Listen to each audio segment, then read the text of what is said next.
Hello everyone, this is Sunil Jangra, your physics advocator. Welcome back to the channel. तो कैसे आप सब? आई होप सब अच्छे होंगे, अच्छे से पढ़ रहे होंगे। तो बेटा आज बारी है मैग्नेटिज्म एंड मैटर की। वन शॉट के अंदर इसको ख़त्म करेंगे। बहुत बढ़िया और आसान चैप्टर है, तो आप लोगों को डरने की ज़रूरत नहीं है। मैं हूँ आप लोगों की प्रिपरेशन करवाने के लिए। एंड इससे पहले आप लोगों के लिए chapter number first, second, third, fourth, six and seventh का वन शॉट आ चुका है। और फर्स्ट, सेकेंड, थर्ड, फोर्थ और सिक्स्थ के नोट्स आ चुके हैं। तो अगर आप लोगों को कोई भी चीज़ इनमें से चाहिए तो आप लोग सिंपल क्या करना है, यूट्यूब पे जो सर्च बटन होता है ना, सर्च का जो सेक्शन होता है उसमें जाओ और जो भी चैप्टर चाहिए, जिसके नोट्स चाहिए वो लिखो और पीछे मेरा नाम लिख दो, सुनील जांगड़ा। आप लोगों को वो नोट्स, वो चैप्टर मिल जाएंगे। ओके, तो updated notes, updated new one shot जो हैं वो अपलोडेड है बेटा। अगर किसी की प्रिपरेशन अभी तक स्टार्ट नहीं हुई है तो प्रिपरेशन में लग जाओ। मैं आप लोगों के साथ लगा हूँ यार, तुम क्यों नहीं लग सकते हो? ठीक है, मेहनत चाहिए एक थोड़ी सी, और आप लोगों के 70 में से 70 आएंगे, कोई भी नहीं रोक सकता है, सिर्फ मेहनत चाहिए।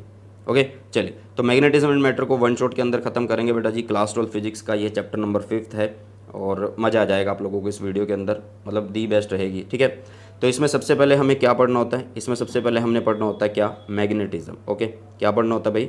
मैग्नेटिज्म हमें पढ़ना होता है।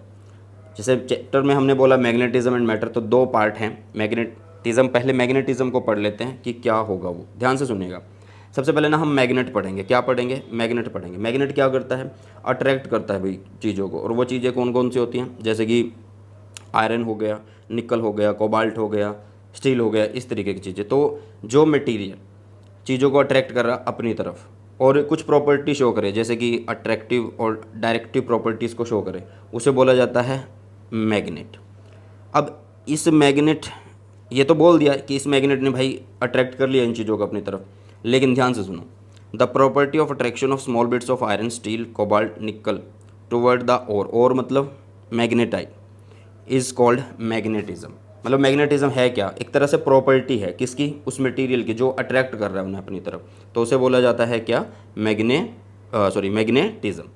ठीक है, और क्या है बेटा? ये नेचर में मिला था। मतलब ये नहीं है कि जो मैग्नेट हमें तुरंत हमने बना दिया था, नहीं, बड़ी पुरानी बात है ये। पहले सबसे पहले हमें नेचर में मिला था। उस जो एक मटेरियल मिला, एक और मिला।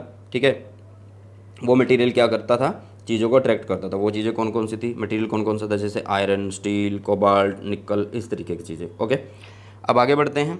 आगे आता है natural magnet and artificial magnet. अब मैग्नेट हम दो पढ़ेंगे यहाँ पे, एक होगा नेचुरल मैग्नेट और एक होगा आर्टिफिशियल मैग्नेट। तो what is the natural magnet? Simple मैंने बताना, जो नेचर में मिले। A natural magnet is an ore of iron.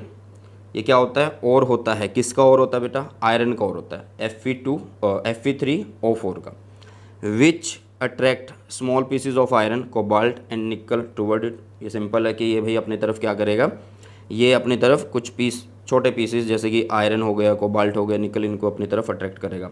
दूसरी बात इन्होंने क्या बोली नेचुरल मैग्नेट के बारे में, कि जब इसको सस्पेंड किया जाता है फ्रीली। सस्पेंड का मतलब जैसे कि ये एक मैग्नेट है और इसको मैं बीच में से ऐसे लटका दूँ, फ्रीली लटका दूँ। ठीक है, when suspended freely comes to rest along north and south direction. यार इसको ना बांध देता हूँ मैं और लटका देता हूँ, तो ये ऐसे घूम घूम के कैसे रुकेगा? कि इसका जो नॉर्थ होगा वो कहाँ रुकेगा? नॉर्थ में रुकेगा अर्थ के, और इसका जो साउथ होगा वो साउथ में रुकेगा। ठीक है, अब जैसे जो मैग्नेट होते हैं ना बेटा, जो मैग्नेट होते हैं, एक मिनट पेन सेलेक्ट कर लेते हैं। जो मैग्नेट होते हैं, एक मिनट यार, जो मैग्नेट होते हैं उन मैग्नेट के दो पोल होते हैं, एक होता है नॉर्थ और एक होता है साउथ। इसको अभी डिस्कस करेंगे हम। ठीक है, तो जब फ्रीली इसको सस्पेंड किया जाता है तो ये कैसे रेस्ट हो जाता है? मतलब नॉर्थ जो बाहर का मतलब जो मैग्नेट है उसका नॉर्थ अर्थ के नॉर्थ में, जो मैग्नेट का साउथ है वो अर्थ के साउथ में। ठीक है, नेक्स्ट आता है आर्टिफिशियल मैग्नेट। आर्टिफिशियल मैग्नेट क्या होते हैं? देखिए, आर्टिफिशियल मतलब जो खुद से प्रिपेयर किए हैं हमने। Magnet which is prepared artificially is known as artificial magnet. Magnet which is prepared artificially, जिनको आर्टिफिशियली बनाया गया है, जैसे कि हॉर्स शू हो गया, हॉर्स शू मैग्नेट हो गए, बार मैग्नेट हो गए, मैग्नेटिक नीडल हो गई, ये सब।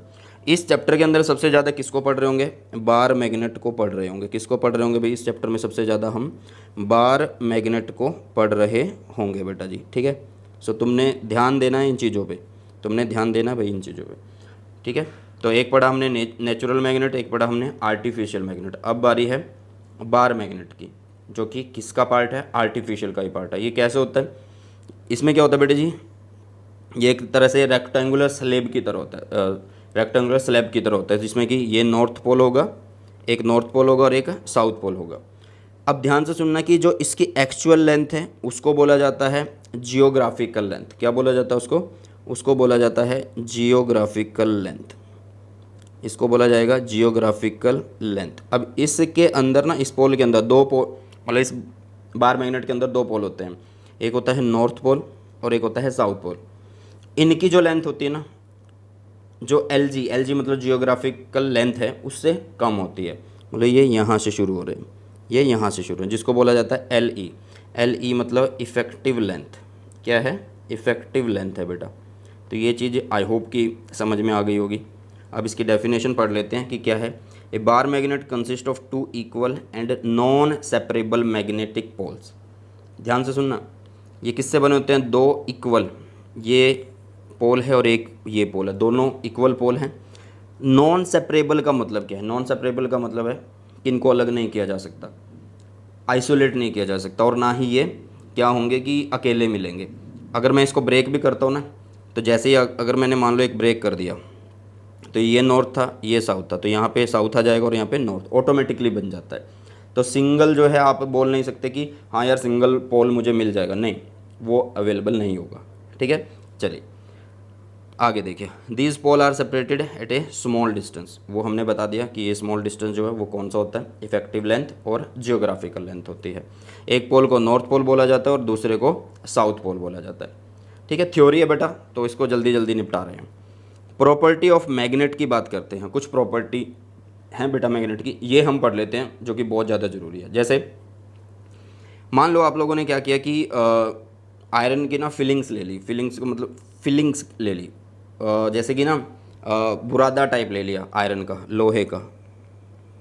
ठीक है, क्या ले लिया? बुरादा टाइप, जैसे पीस होता, पाउडर टाइप ले लिया, और उसको मैग्नेट में मतलब एक मैग्नेट लिया और उसके अंदर डिप कर दिया। ठीक है, तो आपने देखा कि जब वो आपने मैग्नेट निकाला, तो यहाँ पे सीरो पे, इन एंड पे ना ज़्यादा से ज़्यादा क्या थी, जो है आयरन के पीसेस चिपके हुए थे। ज़्यादा से ज़्यादा आयरन के पीसेस जो थे ना वो चिपके हुए थे, और बाकी कुछ इस तरीके की शेप बना सकते हैं। बट वो डिपेंड करता है, जब आपने डिप करके इनको निकाला है तो कितनी ये बची हुई तुम्हें दिख रही है। लेकिन यहाँ पे सबसे ज़्यादा तुम्हें डिप दिखेगी, मतलब यहाँ पे सबसे ज़्यादा तुम्हें जो आयरन फिलिंग है वो चिपकी हुई दिखेंगी। तो यहाँ पे देखो बेटा, ये जो पोर्शन होता है, इनको बोला गया इन्होंने नॉर्थ पोल, इसको बोला साउथ पोल, मतलब इन एंड्स को इन्होंने बोल दिया ये पोल्स होते हैं। एक को नाम दिया है नॉर्थ और एक को नाम दिया है साउथ। ठीक है, देखो, the cling to the end of the magnet, these preferred region of attraction are called poles of the magnet. ठीक है, सिंपल है भाई। एक बार मैग्नेट लिया, उसको किस में डुबा दिया? डिप कर दिया, उसको डुबा दिया लोहे के छोटे छोटे पीसीस के अंदर, लोहे के छोटे छोटे पीसीस के अंदर, मतलब पाउडर टाइप में, उसमें डुबा दिया, और सबसे ज़्यादा जो आपका पाउडर है ना वो सीरो पे जाके चिपक गया, तो इन रीजन को बोला गया पोल्स किसी भी मैग्नेट के। चलिए, नेक्स्ट प्रॉपर्टी है, ए freely suspended magnet always stay north south. मतलब जब भी हम किसी मैग्नेट को ऐसे फ्रीली सस्पेंड करते हैं तो वो नॉर्थ साउथ में आके अटकता है। बार मैग्नेट हो या कोई भी मैग्नेट हो, उस मैग्नेट का जो, मान लो उस मैग्नेट में पोल है, तो उस मैग्नेट का जो नॉर्थ होगा वो अर्थ के नॉर्थ में ही रुकेगा, और जो साउथ होगा वो अर्थ के साउथ में रुकेगा। ठीक है, हमेशा नॉर्थ और साउथ में रुकने वाला है। जो अनलाइक पोल होते हैं, अनलाइक पोल मतलब नॉर्थ और साउथ हो गए, डिफरेंट पोल हो गए, हमेशा एक दूसरे को क्या करेंगे? अट्रैक्ट करेंगे। और लाइक पोल जो होंगे वो एक दूसरे को क्या करने वाले बेटा जी? रिपेल करने वाले हैं। नेक्स्ट, फोर्थ की बात करते हैं, a magnet induces magnetism in magnetic material. Simple है कि कोई भी मैग्नेट है जो, वो क्या करेगा? मैग्नेटिज्म इंड्यूस कर देगा। मैग्नेटिज्म मतलब एक प्रॉपर्टी बना देगा यार दूसरे मटेरियल के अंदर भी, कि हाँ वो भी दूसरों को अट्रैक्ट करे, दूसरों को मतलब दूसरे मटेरियल को अट्रैक्ट करे। बट वो डिपेंड करेगा कि कितनी देर के लिए हो रहा है वो मैग्नेटिज्म। ठीक है, क्योंकि जो मैग्नेट बना रहा है उसकी स्ट्रेंथ पे डिपेंड करेगा। नेक्स्ट है fifth, an isolated magnetic pole does not exist. वो मैंने तुम्हें एग्जिस्ट, जो कि मैंने तुम्हें पहले ही बता दिया कि जो आइसोलेटेड पोल है वो अवेलेबल ही नहीं होगा। मतलब जब भी आप एक बार मैग्नेट को ब्रेक करोगे तो हमेशा दो पोल ही बनने वाले हैं, हमेशा दो पोल ही बनने वाले हैं। नॉर्थ और साउथ है तो हमेशा वो नॉर्थ साउथ रहेंगे। Two poles of a magnet are of equal strength. जो दो पोल होते हैं उन दोनों की स्ट्रेंथ बराबर होती है। ये नहीं है कि एक पोल की स्ट्रेंथ ज़्यादा होगी और एक पोल की स्ट्रेंथ कम होगी, यहाँ पे पोल की स्ट्रेंथ जो होगी वो बराबर होगी। नेक्स्ट आता है मैग्नेटिक फील्ड। मैग्नेटिक फील्ड क्या होता है, ध्यान से देखो यार, हमने ये एक बार मैग्नेट बनाया, अब इस बार मैग्नेट के चारों ओर ना एक स्पेस बन चुका है, तो मैं उसको बोल दूंगा कि वो क्या है, मैग्नेटिक फील्ड है। लेकिन वो कैसे पता लगेगा, वो पता लगेगा कि अगर कोई दूसरा मटेरियल आके इस फील्ड को फील कर ले, इस फील्ड को एक्सपीरियंस करे, ठीक है। तो वही चीज़ है, the space around a magnet within which its influence can be experience is known as its magnetic field. Space around a magnet, magnet के चारों तरफ का स्पेस जिसमें उसके प्रभाव को फील किया जा सके। और वो फील कैसे करेंगे, कोई मटेरियल ऐसा लेके आएंगे जो मैग्नेट की तरफ अट्रैक्ट होगा या रिपेल होगा, वो देखा जाएगा, ठीक है। चलिए, the line joining the two pole of a magnet is known as magnetic axis. The line joining the two pole of a magnet is known as magnetic axis. मतलब ये जो लाइन है ना, ये मैग्नेटिक एक्सिस है। बाकी चीज़ें तो तुमने पढ़ लिया कि ये नॉर्थ होता है और ये साउथ होता है, भाई साहब ये तुमने पढ़ लिया है। नेक्स्ट पढ़ते हैं मैग्नेटिक फील्ड लाइंस क्या होंगी। मैग्नेटिक फील्ड लाइंस बहुत आसान होती है बेटा जी। जैसे कि magnetic field lines of a magnet form closed continuous loop, लगातार कॉन्टीन्यूस लूप बनता रहता है। जैसे कि हमने पॉजिटिव और नेगेटिव चार्ज पढ़ा था, उसमें क्या था कि पॉजिटिव से शुरू होती थी और नेगेटिव पे ख़त्म हो जाती है, बट यहाँ पे ऐसा नहीं है। लाइंस क्या होंगी कि नॉर्थ से शुरू होंगी बेटा जी और साउथ में एंटर कर जाएंगी।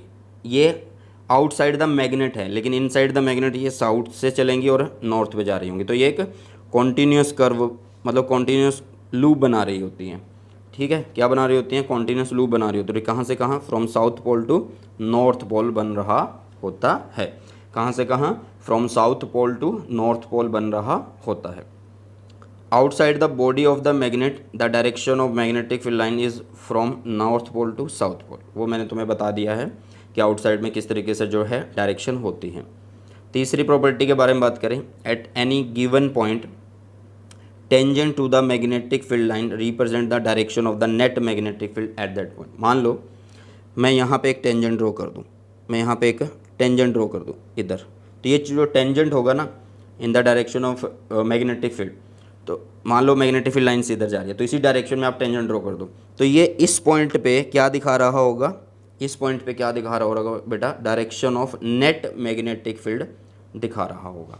क्या दिखा रहा होगा, direction of net magnetic field दिखा रहा होगा बेटा जी, ठीक है। तो घबराने की जरूरत नहीं है, बहुत आसान तरीके से हम इसको पढ़ रहे हैं।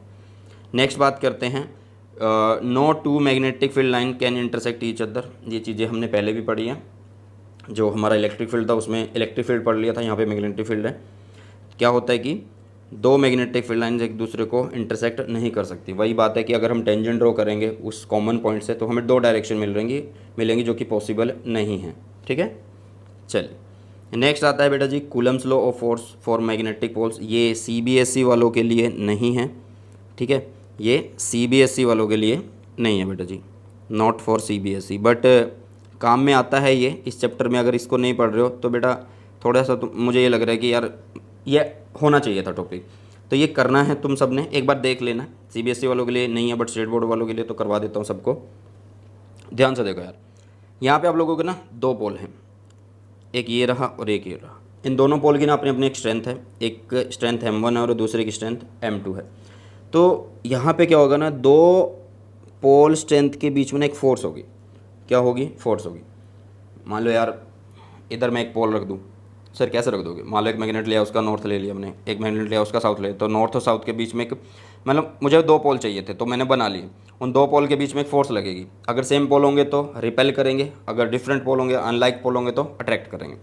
तो जो फोर्स होगी ना बेटा, ये फोर्स होगी डायरेक्टली प्रोपोर्शनल किसके, दोनों की पोल स्ट्रेंथ का प्रोडक्ट, और नीचे हो जाएगा जो डिस्टेंस है उसका स्क्वायर, जो डिस्टेंस है उसका स्क्वायर। जैसे कूलम्स लॉ होता था, F directly proportional Q1 Q2 by R square, वही है सेम। मैंने तभी बोला ना कि भाई पहले जो चैप्टर है उनको एक बार देख लेना। चलो, तो F इज इक्वल टू हो गया, यहाँ पे हो गया constant K, M1 M2 by D square. What is K, तो K की जो वैल्यू होती है ना बेटा वो होती है μ0/4 ये होती है, ठीक है। और इसकी जो वैल्यू होती है वो 10⁻⁻⁷ होती है, जो कि मैंने नीचे मेंशन कर दी है। ये होगी न्यूटन, नीचे होगा एम्पियर स्क्वायर। क्या होगा? Ampere square. जो म्यू नॉट है वो क्या है? एब्सोल्यूट परमेएबिलिटी है। क्या है? एब्सोल्यूट परमेएबिलिटी है। ओके, तो समझ में आया कि क्या होता है, क्या होता है हमारे पास ये Coulomb's law of force for magnetic poles. ठीक है, ये फोर्स कैसी होगी? अट्रैक्टिव या पोल डिपेंड करता है कि अगर वो सेम मतलब सेम पोल हैं तो रिपेल कर जाएंगे, अनलाइक पोल हैं तो अट्रैक्ट कर जाएंगे। ठीक है, चलिए बहुत ज़्यादा सिंपल है, फोर्स तो न्यूटन में ही होगा। आगे बढ़ते हैं। नेक्स्ट आता बेटा जी, magnetic field strength at a point due to magnetic dipole और ए बार मैग्नेट। इसको ना कुछ सिंपल तरीके से समझते हैं। जैसे हमने ना पहले एक चार्ज पढ़ा था और उससे एक स्ट्रेंथ निकाल ली थी किसी पॉइंट पे, तो हमने देखा था कि इस चार्ज के ऊपर कितनी फोर्स लग रही है। तो ऐसा यहाँ पे भी ऐसा ही है कि आप लोगों के पास ना एक बार मैग्नेट होगा, आप लोगों के पास एक बार मैग्नेट होगा जिसका ये नॉर्थ होगा, ये साउथ होगा, ऐसे। तो फील्ड जा रहा होगा भाई। मान लो हमने इस पॉइंट पे देखा, मान लो यहाँ पे कोई ना कोई आपने पोल रख दिया, यहाँ पे क्या रख दिया? पोल रख दिया। और ये पोल कैसा होगा? हाइपोथेटिकल होगा, हम मानेंगे हाइपोथेटिकल होगा, हम मानेंगे। तो भाई ये वाला जो पोल है, इस पोल के ऊपर कितनी स्ट्रेंथ लगाएगा, कितनी स्ट्रेंथ लगाएगा, वो होता है आप लोगों के पास क्या? वो होता है मैग्नेटिक फील्ड स्ट्रेंथ या स्ट्रेंथ ऑफ मैग्नेटिक फील्ड। क्या होता है? स्ट्रेंथ ऑफ मैग्नेटिक फील्ड होता है। ध्यान से समझ लो कि भाई एक बार मैग्नेट से फील्ड लाइंस निकल रही हैं, अब वो लाइंस किसी पॉइंट पे जा रही हैं, तो उस पॉइंट पे मैं चेक कर रहा हूँ कि उस पॉइंट पे अगर मान लो कोई मैं हाइपोथेटिकल एक पोल मान लेता हूँ, तो वहाँ पे कितनी जो लाइन्स जा रही हैं, कितनी लाइंस जा रही हैं भाई। ठीक है, मैग्नेटिक फील्ड लाइंस जो जा रही हैं वो देखनी है तुम्हें। ठीक है, तो सिंपल है, मतलब एक तरह से आप बोलोगे कि कितनी फोर्स लग रही है वहाँ पे, कितनी फोर्स लग रही है। ठीक है, चलो तो यहाँ पे इसकी डेफिनेशन पढ़ लेते हैं। The strength of a magnetic field at any point is defined by unit strength of the force experience by hypothetical north pole placed at that point. ठीक है, कि उस पोल ने कितनी फोर्स फील करी, कितनी फोर्स फील करी। ठीक है, तो मतलब अगर हम देखें इसका फॉर्मूला तो वो होगा B is equal to F vector upon M होगा। अगर मैं यहाँ पे F की वैल्यू रख दूँ, चलो आगे रखेंगे, पहले इसको आगे की तरफ रखेंगे। पहले हम यहाँ पे डिस्कस कर लेते हैं कि कौन सी चीज़ें क्या क्या हैं। जैसे जो M है वो कौन है बेटा जी? वो पोल स्ट्रेंथ है एक हाइपोथेटिकल नॉर्थ पोल की, pole strength of a hypothetical north pole. जैसे कि यार सिंपल है, जैसे पहले E is equal to F by Q not होता था, तो यहाँ पे जो क्यू नॉट है वो M है, ये फोर्स वही है, और E जो है वो B है। इस तरीके से कंपेयर करके चलो, सिंपल है। ठीक है, चलो the magnetic field strength is a vector quantity. कैसी क्वांटिटी होती है? वेक्टर क्वांटिटी होती है। जो भी पोल होगा, जैसे नॉर्थ पोल है तो नॉर्थ पोल से फील्ड बाहर निकल रहा होता है, साउथ पोल होगा तो वो अंदर खींचेगा उसको। ठीक है, फील्ड लाइंस तो इस तरीके से हम देख लेंगे ना। मान लो हमने एक नॉर्थ पोल लिया, एक हाइपोथेटिकल नॉर्थ पोल उधर मान लिया, तो वो नॉर्थ पोल उसको रिपेल कर रहे हैं। The direction of magnetic field B is the direction along which hypothetical north pole would tends to move if free to do so. Clear? डायरेक्शन पता लग गई कि कैसे होगी। ध्यान से देखो, the direction of magnetic field B is the direction along which hypothetical north pole would tend to move. Okay, समझ में आ रही हैं चीज़ें या ऊपर से निकल गई हैं भाई? चल अब बढ़ते हैं आगे की तरफ। अब जैसे कि हमने एक फॉर्मूला लिखा, B vector is equal to F by M. ठीक है, अगर मैं इसको मैग्नीट्यूड में लिखूँ, किस में लिखूँ? मैग्नीट्यूड में, तो तुम बोलोगे सर ऐसे लिख लो सिंपल कि B is equal to F by M कर दो।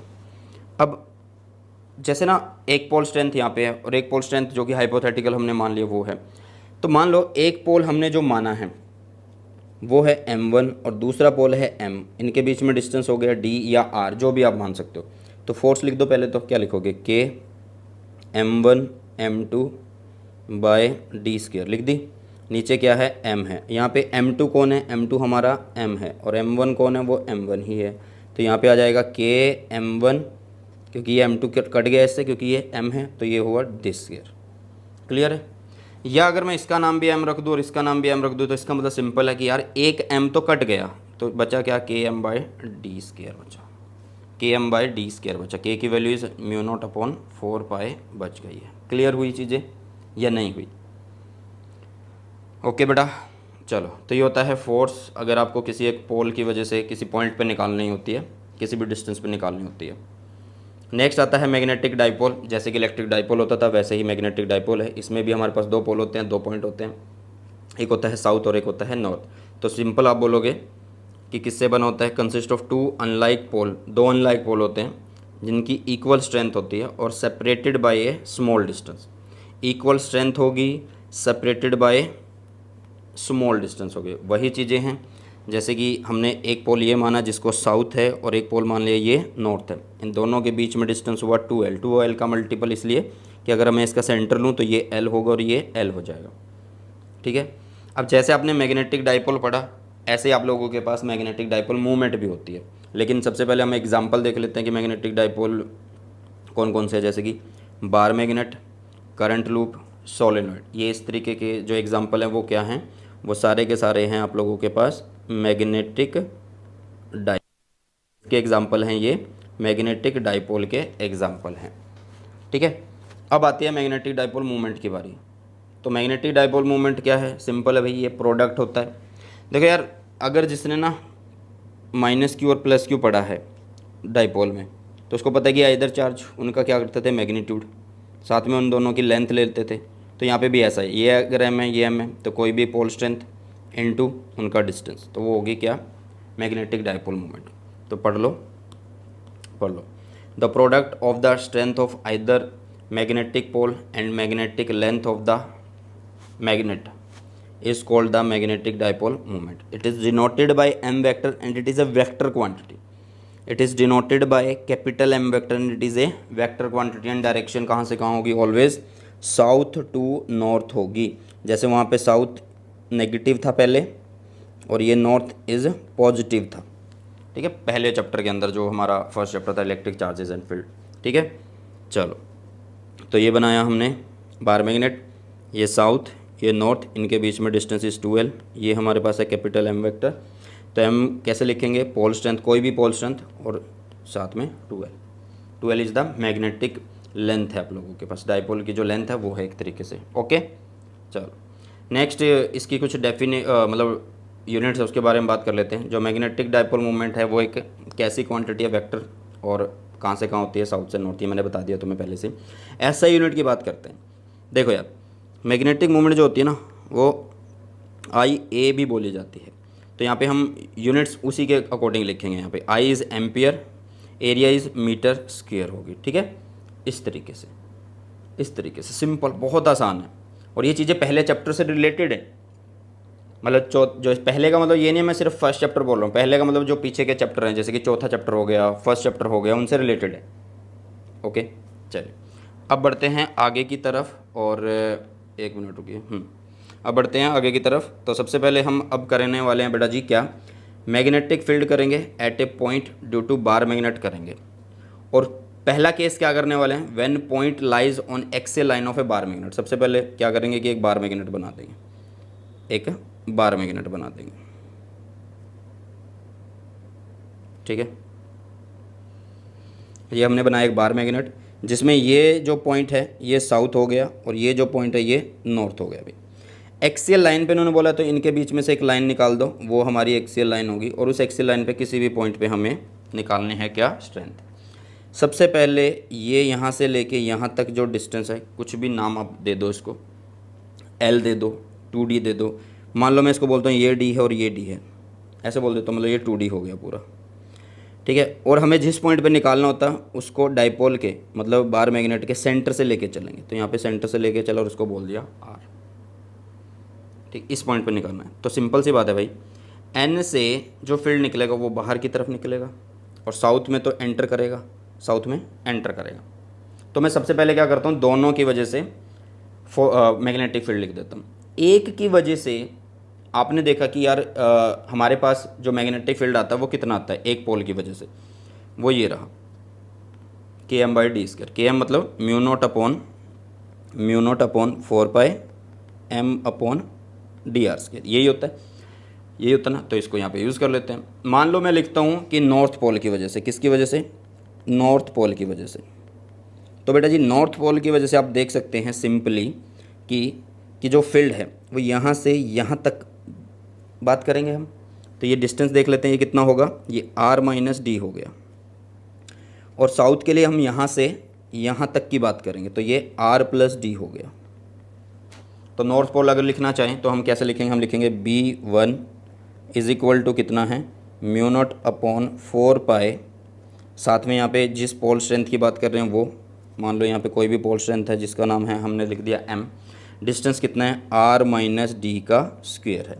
सिमिलरली अगर मैं साउथ के लिए लिखना चाहूँ, किसके लिए, साउथ पोल के लिए लिखना चाहूँ, तो वो कैसे लिखूँगा, B2 is equal to mu not m upon 4 pi, और साउथ के लिए यहाँ से यहाँ तक है भाई साहब, ठीक है। तो ये हो गया r, एक मिनट, ये हो गया, अरे भाई क्या हो गया, r प्लस डी का होल स्क्वायर, क्या हो गया, r प्लस डी का होल स्क्वायर हो गया। अब आप लोगों को चाहिए मैग्नेटिक फील्ड। देखो ध्यान से देखो, इसमें फील्ड कैसे जा रहा है, ऐसे जा रहा है, इसमें फील्ड ऐसे जा रहा है, इसमें क्या है, ऐसे जाएगा, ऐसे जाएगा। तो आप लोग देखो यहाँ पे दोनों चीज़ों के लिए जो आप लोगों के पास मतलब फील्ड है वो आप कैसे निकाल सकते हो, टोटल फील्ड निकाल सकते हो, यस टोटल फील्ड निकाल दो यार। एक मिनट ध्यान से देखना कि इसमें होगा क्या, पहले हम चीज़ों को चेक करेंगे। साउथ में एंटर करेंगे, साउथ से इधर जाएंगे, हाँ ये इधर जा रहा है फील्ड, और साउथ के लिए इधर जा रहा है, ऐसे जा रहा है, ठीक है। तो हम इनको सिंपल टोटल मैग्नेटिक फील्ड निकालते हैं, क्या निकालते हैं, टोटल मैग्नेटिक फील्ड निकालते हैं भाई साहब, ठीक है। तो क्या होने वाला है, ये हो जाएगा B is equal to B1 plus B2। तो ये हो गया, म्यू नॉट बाहर रखो यार, 4 पाई बाहर रखो क्योंकि इसमें भी है और इसमें भी है, और m भी बाहर रख दो। अंदर बचा सिर्फ और सिर्फ क्या, 1 अपॉन r माइनस डी का square plus 1 upon r plus D का होल स्क्वायर, ठीक है। हाँ यही बचेगा। अब सिंपल करते हैं इसको। अच्छा यार हमने ना यहाँ पे एक चीज़ गलत करी है, हमें नेट मैग्नेटिक फील्ड चाहिए ना, नेट मैग्नेटिक फील्ड चाहिए, तो हम यहाँ पे माइनस करेंगे इसको, क्या करेंगे, माइनस करेंगे, B1 में से माइनस करेंगे, B1 माइनस, अरे इरेजर कहाँ गई, B1 माइनस लिखेंगे। अच्छा B1 में से क्यों माइनस कर रहे हैं, क्योंकि यार ये ना इसके पास है और ये वाला दूर है, तो इसका मतलब यहाँ पे जो B1 स्ट्रेंथ है वो ज़्यादा होगी किस से, B2 से, तो इसलिए B1 में से माइनस कर रहे हैं इसको। अब आगे चलते हैं, अब आगे हमारे पास वही चीज़ें लिखेंगे हम सारी की सारी, म्यू नॉट अपॉन 4 पाई, ये हो गया m, एलसीएम लेंगे, r माइनस डी और r प्लस डी का स्क्वायर है, ये ले लिया हमने एलसीएम, ठीक है। देखो यही है ना भाई साहब, ये एलसीएम ले लिया। अब यहाँ पे माइनस वाला था तो इसका मतलब यहाँ पे r प्लस डी चला जाएगा और उसका स्क्वायर, ठीक है। तो यहाँ पे मैं ओपन कर दूँ इसको, r प्लस डी के स्क्वायर को ओपन कर रहा हूँ, R square plus D square plus 2rd, minus है इसको ओपन करेंगे अब, तो ये होगा आर स्क्वायर। अब ना प्लस आता था, जैसे कि a माइनस बी का स्क्वायर करते तो प्लस आता था b में, मतलब a square plus B square plus 2ab, but यहाँ पे माइनस होने की वजह से ना, मतलब इसको ओपन करने की वजह से मैं इसको माइनस डी स्क्वायर लिख रहा हूँ, प्लस जो माइनस मतलब जो माइनस थी उसको प्लस कर रहा हूँ, तो ये हो गया प्लस 2rd, क्लियर है। तो ये भाई इससे कट हो गया, बचा कौन, बचा हमारे पास mu not upon 4 pi m, अंदर हो गया 4rd, नीचे हो गया r माइनस डी और r प्लस ए है डी है, इसका मतलब a minus B A plus B है, तो ये कितना हो जाएगा भाई, आर स्क्वायर माइनस डी का स्क्वायर और इसका होल स्क्वायर। क्या मैं 4rd को 2r2d लिख सकता हूँ, यस लिख सकता हूँ। तो इसको लिख देते हैं mu not upon 4 pi m 2d 2r, और नीचे हो गया R square minus D square का होल स्क्वायर। तो m into 2d is what, m into 2d is magnetic dipole moment, जो कि होती है कैपिटल M। तो ये हो गया mu not upon 4 pi capital 2r capital M by R square minus A square का होल स्क्वायर। तो ये होता है एक्सियल की वजह से, किसकी वजह से होता है बेटा, ये एक्सियल की वजह से होता है। लेकिन हम यहाँ पे स्पेशल केस करके देखते हैं, और वो स्पेशल केस ये है, स्पेशल केस जो है वो ये है बेटा जी, अगर मैं यहाँ पे बोल दूँ कि शॉर्ट डाइपोल हो गया, ठीक है, for short dipole, for short dipole, तो वो क्या होगा भाई, एक मिनट, हम पेन दूसरा ले लेते हैं। अगर मैं बोल दूँ यहाँ पे शॉर्ट डाइपोल है तो क्या होने वाला है? शॉर्ट डाइपोल का मतलब समझते हो कि डाइपोल की जो लेंथ है वो कम हो जाए। तो इसका मतलब जो डाइपोल की लेंथ है वो तो कम होगी, लेकिन उसके सेंटर से लेकर जो पॉइंट था जिस पर हम निकाल रहे थे वो तो डिस्टेंस उतना ही हो गया, उतना ही है। तो इसका मतलब आर बड़ा है किससे? डी से। तो इसलिए हम डी को क्या कर देंगे? नेग्लेक्ट कर देंगे। क्या कर देंगे बेटा जी? नेग्लेक्ट कर देंगे। चलो, तो डी को नेग्लेक्ट किया, हमारे पास बना B is equal to mu not upon 4 pi 2m है, और आर ऊपर पड़ा है, नीचे आ गया एक, सॉरी डी जो है हमने उसको ना ए लिख दिया यहाँ पे, तो उसको डी कर देते हैं। तो ये हो गया 0, तो ये हो गया आर स्क्वेयर और उसका स्क्वेयर है तो मतलब 4 बन गया। आर स्क्वेयर और उसका स्क्वेयर तो मतलब 4 बन गया बेटा जी। तो ये हो गया आर रेज टू पावर 4। एक आर ये पड़ा हुआ है, ये कट हो गया इससे, तो बी एम इज़ कितना? Mu not upon 4 pi 2m by R cube हो गया। सो ये होता है हमारा एक्सेल के लिए। किसके लिए होता है बेटा जी? ये एक्सेल के लिए होता है। ठीक है, ठीक है। तो यहाँ पे आप लिख सकते हो कि बी जो है वो डिस्टेंस के कुछ इस तरीके से, किसके केस में? एक्सेल के केस में। चलो, ये था एक्सेल का केस। अब करते हैं इक्वेटोरियल का। इक्वेटोरियल बहुत आसान है, बहुत ज़्यादा आसान है। कैसे करेंगे? देखो, when point lies on equatorial line of a bar magnet. सबसे पहले इक्वेटोरियल लाइन समझते हैं क्या होती है। ये एक बार मैग्नेट है, इसमें ये एक साउथ पोल है, ये नॉर्थ पोल है। तो इस साउथ और नॉर्थ का जो सेंटर है वहाँ से एक परपेंडिकुलर लाइन वो होती है इक्वेटोरियल लाइन, और इस इक्वेटोरियल लाइन पे पॉइंट पी पे हमें फील्ड चेक करना है। पॉइंट पी पे हमें फील्ड चेक करना है। तो सबसे पहले हम डायग्राम बनाएं। डायग्राम क्या कहता है भाई? बार मैग्नेट बनाया, जो पॉइंट लिया है उसका डिस्टेंस डी रख दिया। यहाँ पे इन्होंने ना उल्टा नहीं, चलो डी रख दिया यार हमने यहाँ पे। 2L ले लिया, इसको L नहीं लेना चाहिए था, चलो L ले लेते हैं, या फिर इसको D कर देते हैं। छोड़ो इसको ना, हमने शुरू से मैग्नेटिक की जो लेंथ लिया वो D के फॉर्म में लिया ना, तो इसको D लिखते हैं, वो ज़्यादा सही रहेगा। इसको लिखते हैं 2D। तो ये हो गया D और ये हो गया D। इसको बोल देते हैं L, इसको बोल देते हैं L, ये हो गया L। ऐसे कर लेते हैं, ठीक है। थोड़ा सा तुम्हें सिंपल लगेगा, आसान लगेगा। अब ध्यान से देखो, बहुत ज़्यादा सिंपल है।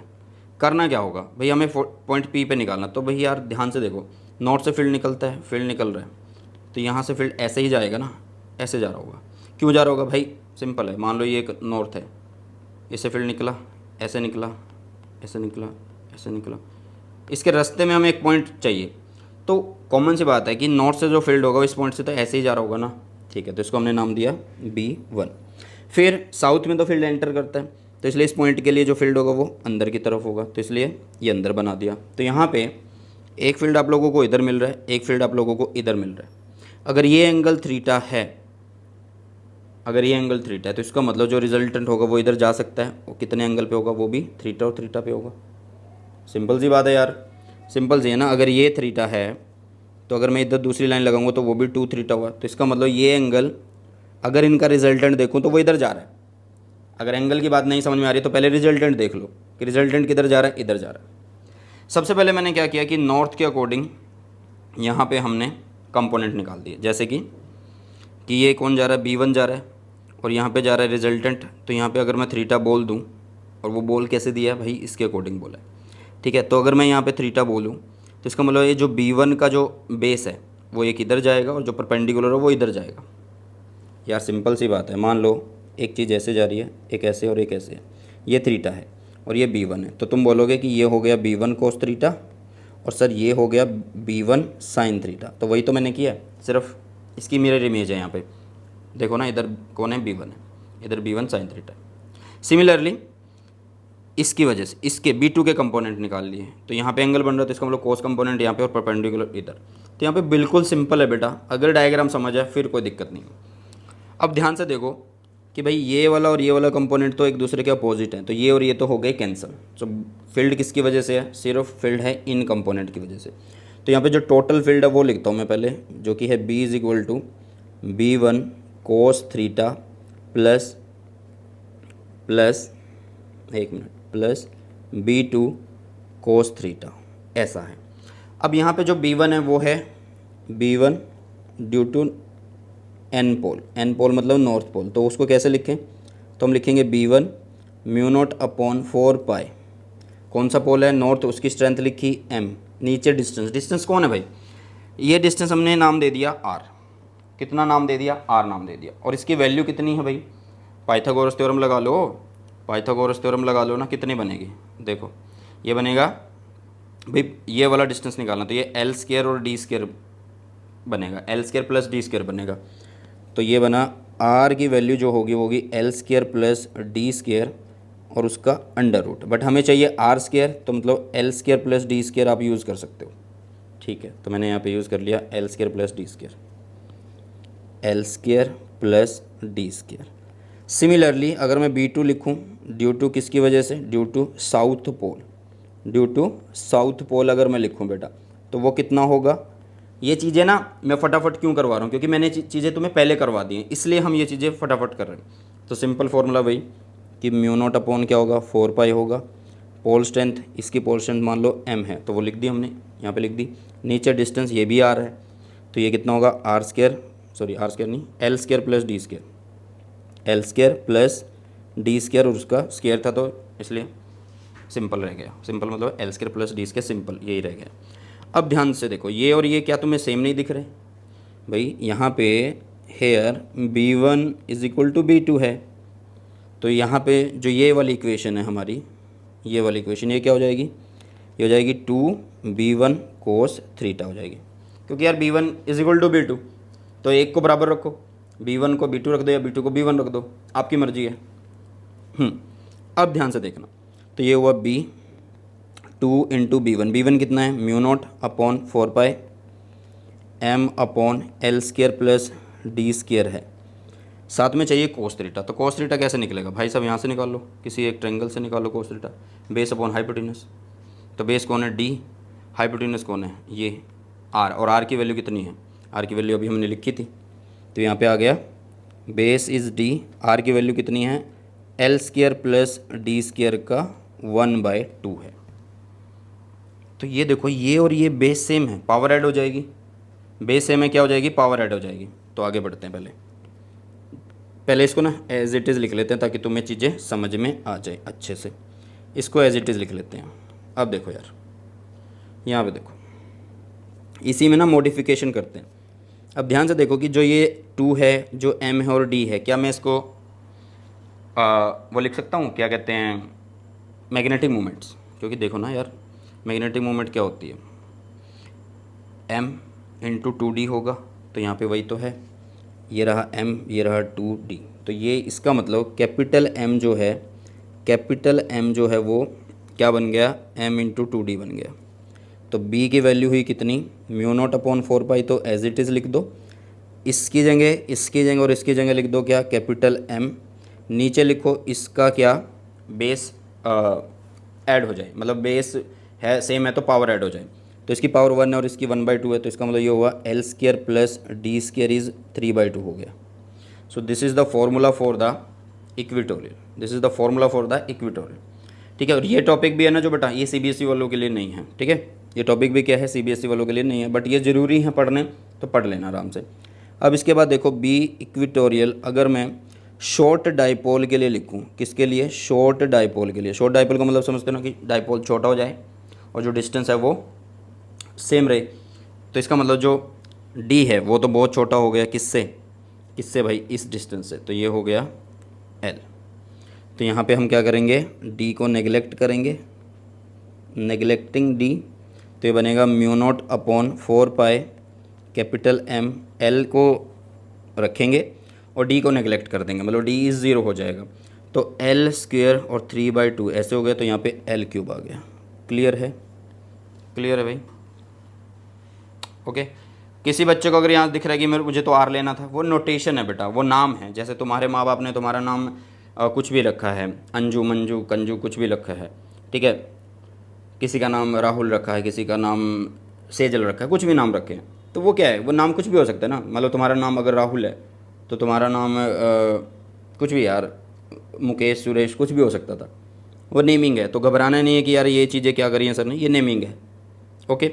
चलो, तो ये इक्वेटोरियल के लिए हुआ, फ़र्क क्या आ रहा है, ये है mu not upon 4 pi M upon L cube, और बेटा जी ये है mu not upon 4 pi 2M R cube. R cube मतलब यार एक तरह से अगर मैं वहाँ पे भी आर ही लेता एल को तो वही बनता। ये देखो कि ये 2 टाइम्स आ रहा है, ये क्या आ रहा है 2 टाइम्स आ रहा है, तो यहाँ पे आप बोल सकते हो कि जो बी एक्सियल है ना वो 2 टाइम्स ऑफ बी इक्विटोरियल है, 2 टाइम्स ऑफ बी इक्विटोरियल है। क्लियर, चलते हैं यार। तो अब नेक्स्ट करते हैं when point makes angle theta with axis of a bar magnet. और जिन बच्चों ने पहला चैप्टर किया उसमें ये टॉपिक हमने इलेक्ट्रिक फील्ड में किया था, तो आसानी रहेगी उनको। ओके, तो सबसे पहले हम यहाँ पे बनाएंगे बेटा एक बार मैग्नेट। ओके, हमने यहाँ पे बनाया एक बार मैग्नेट। इस बार मैग्नेट में ये हमने बोला कि ये साउथ पोल है और ये है नॉर्थ पोल। तो यहाँ से लेके यहाँ तक का जो डिस्टेंस है वो बता दिया हमने 2L है। कितना है 2L, मतलब कि इधर L होगा, अगर इसका सेंटर हम बनाए तो इधर L होगा और इधर L होने वाला है। हम जस्ट एक लेंथ बता रहे हैं, आप यहाँ पे 2D भी यूज़ कर सकते हो, कोई दिक्कत वाली बात नहीं है। ओके, अब ध्यान से देखना, इन्होंने बोला है कि when point makes angle theta with axis of a bar magnet. Axis कौन सा होगा भाई, S और N के बीच से जो लाइन जा रही है वो एक्सिस है। तो एक पॉइंट हमने बना लिया, मान लो ये पॉइंट है P, ये क्या है, एक पॉइंट है P। अब इस पॉइंट पे आप लोगों को निकालना भाई फील्ड, तो इसके सेंटर से लेके यहाँ तक हम एक लाइन लगा देंगे। सबसे पहले क्या लगा देंगे, एक लाइन। तो इसका डिस्टेंस हमने बोल दिया कि ये भाई साहब कितना हो गया है, ये हो गया है R। कितना हो गया है R, ये हमने नाम रख दिया कि R है। अब ध्यान से देखना कि यहाँ से मैग्नेटिक मूवमेंट जो है वो इस तरीके से जा रहा है, क्योंकि साउथ से चलती है नॉर्थ की तरफ, तो वो बना दी हमने कितनी, M वेक्टर, और उसकी डायरेक्शन ऐसे है। और यहाँ पे एक एंगल बन गया ऐसे, जिसको हमने बोला थीटा। ये एंगल की खास बात क्या है, ये एंगल आप लोगों को छोटा कंसिडर करना है, एंटी क्लॉकवाइज करना है। एंटी क्लॉकवाइज कैसे, मतलब डिपेंड करेगा ना किस तरीके से। जैसे कि यहाँ से जा रहा है आपका M, तो M के एरो से इधर चलो, M के एरो से इधर चलो, ठीक है। ध्यान से देखो, यहाँ से क्या जा रहा है, M जा रहा है, तो आप एरो एंगल किसकी तरफ जा रहे हो, साउथ की तरफ जा रहे हो, ऐसे चलना आप लोगों को। ओके, इस तरीके से आप लोगों को कंसिडर करना है। आप कहीं पे भी कंसिडर कर लेना, यहाँ पे यहाँ पे यहाँ पे, आपकी मर्जी है। ओके, चलो अब एक चीज़ यहाँ पे हम ना 2 पॉइंट कंसिडर करेंगे, जैसे कि एक्सियल और इक्वेटोरियल का, कि मैग्नेटिक फील्ड आपने बार मैग्नेट की वजह से कहाँ पे देखा, एक्सियल पे देखा और इक्वेटोरियल पे देखा। तो यहाँ पे ना ऐसा केस है कि ये एक M जा रहा है और ये M इसके साथ एक एंगल बना रहा है। ये कुछ ऐसा बन गया कि ये जा रहा है एक लाइन और ये जा रहा है M, और M ने इसके साथ एक एंगल बना रखा है। तो क्यों ना हम M को 2 पार्ट में रिजॉल्व कर लें भाई, इधर और इधर। तो ये हो गया M साइन थीटा, येस और नो, हाँ बिल्कुल हो जाएगा भाई ऐसे, यस। अब देखो, तो हम यहाँ पे इसके कंपोनेंट लिख लेते हैं इसके। तो एक कंपोनेंट इधर बनेगा जो कि बेस कंपोनेंट माना गया है, बोला गया है, और ये हो गया आप लोगों के पास क्या, M कोस थीटा। और दूसरा कौन सा बनेगा भाई साहब, दूसरा बन जाएगा आप लोगों के पास ये वाला, दूसरा बन जाएगा आप लोगों के पास ये वाला। तो इसके लिए हम डायरेक्शन बना देते हैं क्या, ऐसे, और ये हो गया M साइन थीटा, क्योंकि ये परपेंडिकुलर कंपोनेंट हुआ। अब ध्यान से देखो, ये क्या है, एक मैग्नेटिक डाइपोल मूवमेंट है, मतलब एक तरह से डाइपोल बन गया। और इसके इस पॉइंट पे अगर हम फील्ड निकालना चाहते हैं तो ये क्या, इसका एक्सियल बन गया यार, सेम है ना। मान लो ये मैग्नेटिक मूवमेंट कितनी है अब की बार, अब कितनी है भाई साहब, ये है M कोस थीटा, और इस पॉइंट पे फील्ड निकालना चाहते हो तो ये तो एक्सियल बन गया है ना। तो एक्सियल बन गया, तो इधर एक फील्ड जाएगा जिसको हमने नाम दिया कुछ भी, B1 नाम दे दो। सिमिलरली अब ध्यान से देखना कि ये है आप लोगों के पास क्या, M साइन थीटा, जो कि इस तरीके से, और यहाँ पे एक पॉइंट है, तो मतलब ये तो परपेंडिकुलर हो गया। और परपेंडिकुलर में क्या होता है कि जो हमारा रिजल्टेंट फील्ड होता है वो इस M के अपोजिट होगा इधर। तो यार इधर बन जाएगा ये बन जाएगा इधर, तो ये हो गया B2। तो इसका मतलब रिजल्टेंट मैं यहाँ पे निकाल सकता हूँ जिसको मैंने नाम दिया B। तो रिजल्टेंट B1 के साथ एक एंगल बना लेगा जिसको मैं नाम दे रहा हूँ अल्फ़ा। आप कुछ भी नाम रख सकते हैं, बीटा, गामा, कुछ भी, ठीक है। अभी देखो जो B1 लिखा हमने वो किस वजह से लिखा, जो B1 है, जो B1 है बेटा वो कैसे है, वो इस पे है, इस पे है, ठीक है।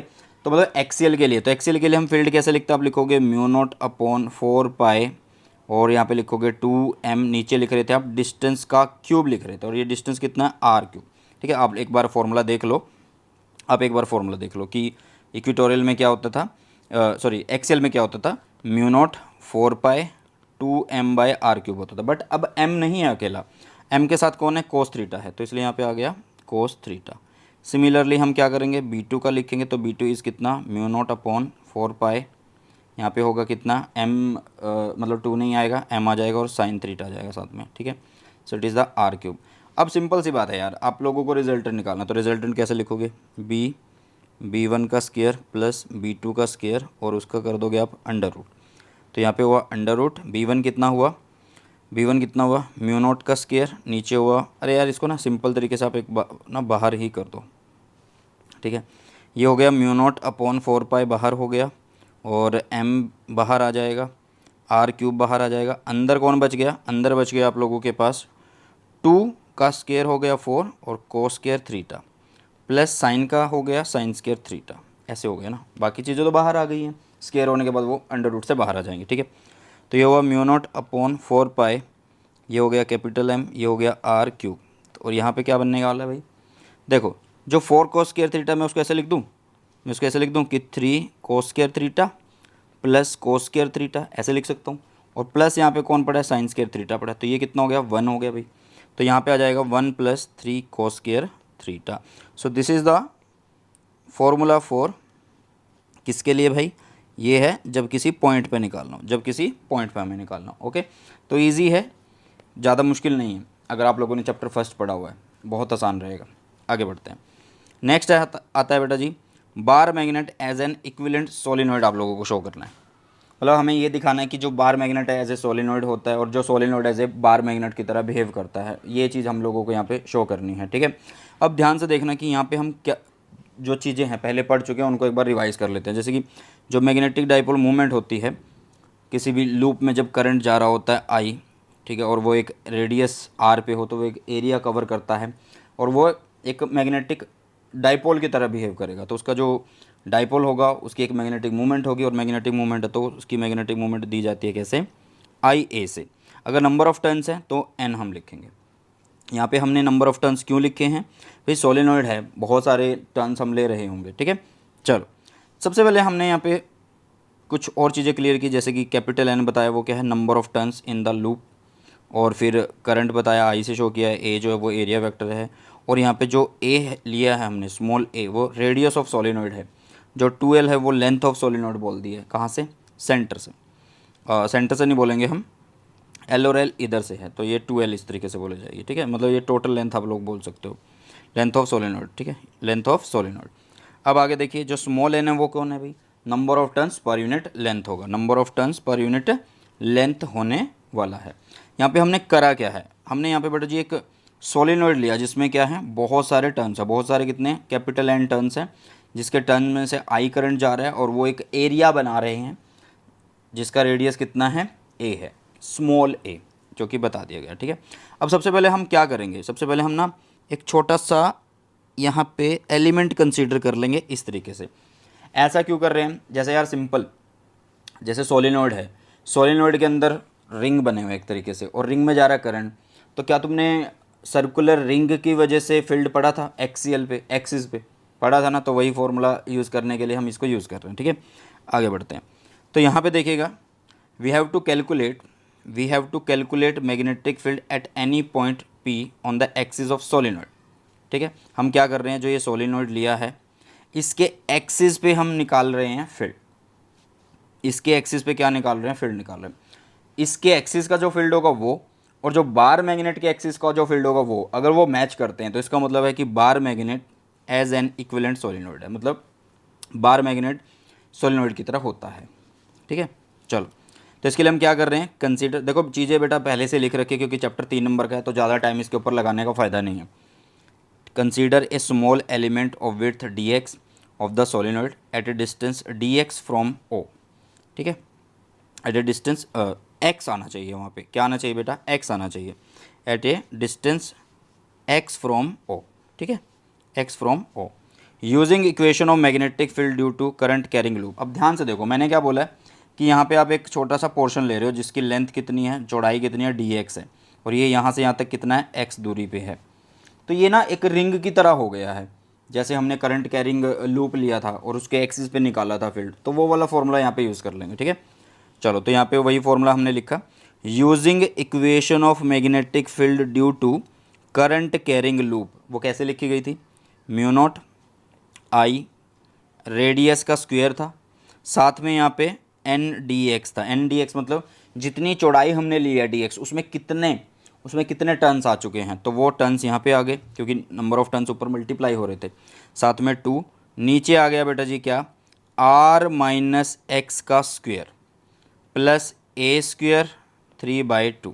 देखो जो रेडियस है वो तो एज इट इज़ आ गया है, जो आर माइनस एक्स है वो क्यों हुआ है, देखो भाई यहाँ से लेके मान लो इस पॉइंट पे हमें फील्ड निकालना, तो उसको हमने लिखा आर, और इसमें से हमने एक्स तो निकाल दिया, तो यहाँ से यहाँ तक फील्ड निकालना चाह रहे हैं ना, क्योंकि हमने इसकी वजह से यहाँ पे फील्ड लिखना है, तो ये डिस्टेंस कितना हुआ, वो आर माइनस एक्स हुआ, तो इसलिए हम यहाँ पे आर माइनस एक्स का स्क्वायर लिख रहे हैं। आप कंपेयर कर सकते हैं इसको करंट कैरिंग फॉर्मूले के साथ, ठीक है।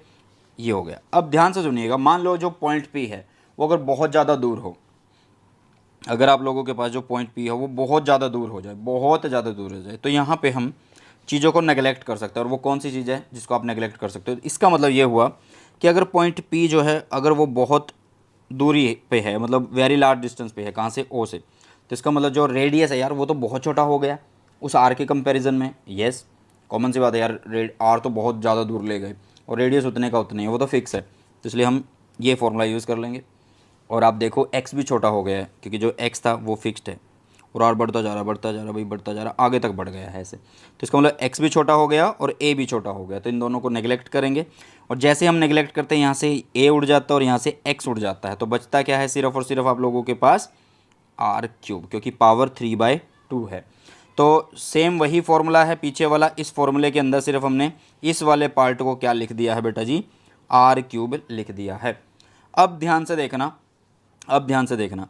अब यहाँ पे जो सोलिनॉइड है, हमने इसको सिर्फ सोलिनॉइड के इतने पार्ट की वजह से फील्ड की बात कर ली है, लेकिन सोलिनॉइड की लेंथ कितनी है, एल इधर है और एल इधर है, ये इसका क्या है, ओरिजिन है, तो इसका मतलब इधर प्लस हुआ, प्लस एक्स एक्सिस हुआ, और इधर माइनस एक्स एक्सिस हो गया, इधर क्या हो गया, माइनस एक्स एक्सिस हो गया। यस, तो इसलिए हम क्या कर रहे हैं, अब टोटल निकालने के लिए इंटीग्रेट करेंगे, कहाँ से कहाँ, -L टू +L तक करेंगे, तो वही किया हमने यहाँ पे। तो टोटल निकालने के लिए हम इसको इंटीग्रेट कर रहे हैं, इंटीग्रेट करें तो हम किसको जोड़ रहे हैं भाई, हम इसको जोड़ रहे हैं, ये छोटे छोटे पार्ट इधर जोड़ रहे हैं, इधर जोड़ रहे हैं, इधर जोड़ रहे हैं, ऐसे, तो इसलिए हम dx को ही इंटीग्रेट कर पा रहे हैं, बाकी चीज़ों को हम बाहर रख देंगे। तो जैसे हमने dx को इंटीग्रेट किया, हमें मिला x, तो इसको ओपन करो, अपर limit minus minus of l है, तो ये प्लस हो जाएगा, मतलब l minus minus of l, it is the 2l, तो यहाँ पे आ गया 2l, 2 से 2 कैंसिल, और आपके पास फॉर्मूला आ गया दिस। कैसे आया ये, ध्यान से देखना, हमने क्या किया कि जो ये वाली इक्वेशन है, ये वाली जो इक्वेशन है, ये वाली, इसको डिवाइड एंड मल्टीप्लाई कर दिया 2 पाई से और 2 पाई से, राइट हैंड साइड को क्या कर दिया, 2 पाई से मल्टीप्लाई कर दिया। ओके बेटा, आई होप की चीज़ें आप लोगों को क्लियर हैं, आई होप की चीज़ें क्लियर है। अब यहाँ पे एक चीज़ आप लोगों को देखनी है कि यार ये है ना, जो ये वाला पोर्शन, ये कौन है, ये वाला पोर्शन कौन है, ये तो यार कुछ इस तरीके से नहीं लगा तुम्हें कि ये तो मैग्नेटिक मूवमेंट बना रहा है, आई इंटू ए स्केयर है, बट ये आई इंटू ए स्केयर अकेला नहीं रह सकता, क्योंकि यहाँ पे नंबर ऑफ टर्न्स भी हैं, तो नंबर ऑफ टर्न्स हमने लिखे, साथ में उसकी टोटल लेंथ लिख दी, तो पूरे के पूरे टर्न्स आ गए हमारे पास, क्या आ गए, पूरे के पूरे टर्न्स। तो यहाँ पे ध्यान से देखना भाई, अगर मैं 2 पाई ऊपर और 2 पाई नीचे मल्टीप्लाई करता हूँ, तो यहाँ पे आप लोगों के पास ऊपर एक 2 पाई आ जाएगा, नीचे एक 2 पाई आ जाएगा। अब ध्यान से देखना कि मैं यहाँ पे क्या कर रहा हूँ, जो आई है वो, जो एन है और 2l है वो बना रहे एन, और पाई ए स्केयर बना रहा है एरिया, पाई ए स्केयर बना रहे हैं क्या, एरिया, ठीक है। तो भाई बाकी बची चीज़ें क्या हो गई, वो बाकी बची चीज़ें लिख दी, और जो बना वो हो गया हमारे पास m, तो ये हो गया m। तो ये वाला जो फॉर्मूला है बेटा, ध्यान से देखो, क्या ये तुमने अभी किया नहीं, एक्सेल में किया, बार मैग्नेट के एक्सेल में किया ना, तो फिर घबराने की क्या जरूरत है, ये तो हो गया प्रूफ, ठीक है। ध्यान से देखो, आई और ए स्क्वायर है, बट यहाँ पे अगर पाई आ गया, इसका ये वाला पाई यहाँ पे आ गया, तो ये एरिया बन रहा है, बट ये और ये मिलके बनाएगा, क्योंकि टोटल नंबर ऑफ टर्न्स तो कैपिटल एन है ना, और कैपिटल एन कैसे होंगे, स्मॉल एन और इनटू उसकी लेंथ हो जाएगी, लेंथ इधर एल है और इधर एल है। ओके चलिए, तो ये हुआ आप लोगों के पास बेटा जी फॉर्मूला किसके लिए, bar magnet as an equivalent solenoid के लिए। अब आगे बढ़ते हैं, आगे बता दिया भाई, this is the expression for magnetic field on the axial line of a short bar magnet, thus the axial field at a finite solenoid carrying current is same as that of the bar magnet. ये बात मैंने तुम्हें पहले ही बता दी है, तो इसलिए घबराने की जरूरत नहीं है। नेक्स्ट आता है बेटा जी क्या, the dipole in a uniform magnetic field, the dipole in a uniform magnetic field. तो यहाँ पे हम क्या कर रहे हैं, सिंपल, जैसे कि इलेक्ट्रिक फील्ड में हमने डाइपोल रखा था, इलेक्ट्रिक फील्ड के अंदर, तो उस पर टॉर्क लगी थी, सेम यहाँ पे भी है। सॉरी, यहाँ पे क्या होगा, सॉरी, यहाँ पे क्या होगा बेटा जी, हमने यूनिफॉर्म मैग्नेटिक फील्ड लिया, क्या लिया, यूनिफॉर्म मैग्नेटिक फील्ड लिया, ठीक है। तो जैसे आप यहाँ पे यूनिफॉर्म मैग्नेटिक फील्ड लेंगे, उसको किससे शो करते हैं, इक्वी डिस्टेंस पैरेलल। अब इसके अंदर हमने डाइपोल रखा। अब डाइपोल वहाँ पे कैसा था बेटे कि नेगेटिव से पॉजिटिव और डाइपोल मूवमेंट होती है, तो यहाँ पे कैसे होती है, साउथ से नॉर्थ होती है, तो इसलिए इसको साउथ से नॉर्थ की तरफ रखा गया। तो कोई तुमसे अगर क्वेश्चन पूछे यार नॉर्थ से साउथ क्यों नहीं रखा, तो मैग्नेटिक मूवमेंट फिर नीचे बनेगी ना, फिर उसके हिसाब से हमें डील करना होगा, फिर फोर्स उसी के हिसाब से सारी देखनी होगी। ओके चलिए, तो 1 मिनट रुकिएगा, पेंसिल हमारी हो रही है charge, just a minute, 1 minute रुक जाओ बस, फिर हम आगे की तरफ बढ़ते हैं। ओके ये पेंसिल हो जाएगी ना चार्ज, फिर सही रहेगा। चलो यार आगे बढ़ते हैं। तो यहाँ पे है क्या भाई, इक्वी डिस्टेंस पैरेलल लाइन है और उसमें हमने एक बार मैग्नेट शो किया। अब जैसे चार्ज में होता था कि जो पॉजिटिव चार्ज है वो in the direction of electric field force को फील करेगा, यहाँ पे भी ऐसे ही है कि जो नॉर्थ पोल होता है जिससे फील्ड निकलता है वो in the direction of magnetic field force को फील करेगा, और जो साउथ पोल है वो अपोजिट डायरेक्शन में फोर्स को फील करेगा। ये एक साउथ पोल जिसकी पोल स्ट्रेंथ है m, और ये एक साउथ नॉर्थ पोल जिसकी पोल स्ट्रेंथ है m। तो हमने एक फॉर्मूला किया था, B is equal to F/m। तो अगर मैं फोर्स निकालूँ तो M/B बन सकती है, यस। तो इसकी डायरेक्शन एक की इधर और एक की इधर। यहाँ पे एक चीज़ तुम्हें देखनी है कि जो मैग्नेटिक मूवमेंट है जो ऐसे जा रही है वो है M, और उसका B के साथ ना एक एंगल बन रहा है जो कि है थीटा। हमने नाम रख दिया, आप फाई भी रख सकते हैं, वो कोई दिक्कत वाली बात नहीं है। ओके, तो यहाँ पे हमने रख दिया फाई। अब आप देखो कि यहाँ पे ना दो फोर्स आ चुके हैं, एक इधर और एक इधर, और ये सेम लाइन ऑफ एक्शन पे नहीं है। तो इससे क्या होगा कि कपल ऑफ फोर्सेस की वजह से, और मतलब नेट फोर्स यहाँ पे ज़ीरो भी हो रही है but not on the same line of action, जिसकी वजह से क्या हो रहा है कि कपल ऑफ फोर्स की वजह से यहाँ पे आ जाएगा टॉर्क। क्या आ जाएगा, टॉर्क आ जाएगा बेटा, ठीक है। और टॉर्क आएगा तो वो क्या होगा, force into perpendicular distance between them, distance between them मतलब फोर्सेस के बीच में, जो फोर्स है उनके बीच में, मतलब ये एक फोर्स है ये एक फोर्स है, इनके बीच का परपेंडिकुलर डिस्टेंस। तो ये तो इजीली निकाल सकते हैं, अगर यहाँ पे यार थीटा है तो ये परपेंडिकुलर है, परपेंडिकुलर मतलब ये अगर कैपिटल M जा रहा है, इधर क्या आ जाएगा, M साइन थीटा आ जाएगा। क्या आ जाएगा, M साइन थीटा आ जाएगा, ठीक है। तो यहाँ पे हुआ फोर्स, आइदर फोर्स आप लोग बोल सकते हैं, तो MB इंटू कितना है, ये हो जाएगा आप लोगों के पास M साइन थीटा। अच्छा M मत लिखो यार, M मत लिखो, तुम ये देखो कि ये जो लेंथ है ये कितनी है, 2L है, पूरी की पूरी ना 2L है, तो इसलिए हमने यहाँ पे लिखा 2L साइन थीटा। तो ये बन गया आप लोगों के पास M, और 2L is capital M, B sine theta, ठीक है। मतलब टॉर्क जो है वो क्या हो गई, एक वेक्टर क्वांटिटी है बेटा जी। कैसी क्वांटिटी है, एक वेक्टर क्वांटिटी है, वेक्टर क्वांटिटी है बेटा। ओके, अच्छा ये मैक्सिमम कब होगी टॉर्क, टॉर्क मैक्सिमम कब होगी, ध्यान से देखो, अगर टॉर्क आप लोगों को मैक्सिमम चाहिए तो जो साइन थीटा है वो क्या होना चाहिए, वो 1 होना चाहिए। वो कब होगा, जब theta is 90 degree, theta is 90 degree. Okay चलो, तो इसलिए यहाँ पे हो जाएगा कितना, MB। और मिनिमम की अगर मैं बात करूँ तो टॉर्क क्या होगी, ज़ीरो होगी। कैसे होगी, जब साइन थीटा की वैल्यू कितनी हो जाए, 0 हो जाए, वो जब होगी जब थीटा इज़ 0 डिग्री है। क्लियर है, so this is the minimum torque, this is the minimum torque. Okay okay चलिए आगे बढ़ते हैं। अभी ना एक चीज़ तुम्हें यहाँ पे देखनी है, एक तो डायरेक्शन, हमने बोला कि ये वेक्टर क्वांटिटी है तो इसकी डायरेक्शन क्या होगी भाई, इसकी डायरेक्शन क्या होगी। डायरेक्शन आप लोगों को बेटा M से जानी है B की तरफ, M से जाना है B की तरफ। तो ये रहा आप लोगों के पास M, ये रहा आप लोगों के पास B, इधर जा रहा है। तो M से जाओ B की तरफ, right hand thumb rule, M cross B नीचे, मतलब नीचे की तरफ है। अगर आप M से B जा रहे हो तो अंगूठा ऊपर हो जाएगा, मतलब आप लोगों को छोटा छोटा एंगल कवर करना है। तो M से B की तरफ जाएंगे, कैपिटल M से B की तरफ जाएंगे, तो इस प्लेन के परपेंडिकुलर है बट इनवर्ड है, इनवर्ड है मतलब क्रॉस करके जा रही है। ओके चलिए, अब होगा क्या कि जो ये टॉर्क है ये बार मैग्नेट को क्या कर रही है, जैसे यूनिफॉर्म मैग्नेटिक फील्ड में रखी है, तो ये बार मैग्नेट को क्या कर रही है, ये क्या करेगी, इस बार मैग्नेट को ना ऐसे अलाइन करने की कोशिश करेगी कि यहाँ पे साउथ हो जाएगा और यहाँ पे नॉर्थ हो जाएगा, यहाँ पे हो जाएगा साउथ और यहाँ पे हो जाएगा नॉर्थ, ठीक है। ये इसको ऐसे अलाइन करने की कोशिश करेगा, ऐसे। So it is the south, it is the north pole, it is the south pole, it is the north pole. ऐसे करने की कोशिश करेगा। ऐसा क्यों बोला गया है? ऐसा इसलिए बोला गया बेटा क्योंकि अभी मैं तुम्हें बताने वाला हूँ क्या, अभी मैं तुम्हें बताने वाला हूँ potential energy stored in magnetic dipole, ठीक है, तो वो वहाँ पे काम आएगा।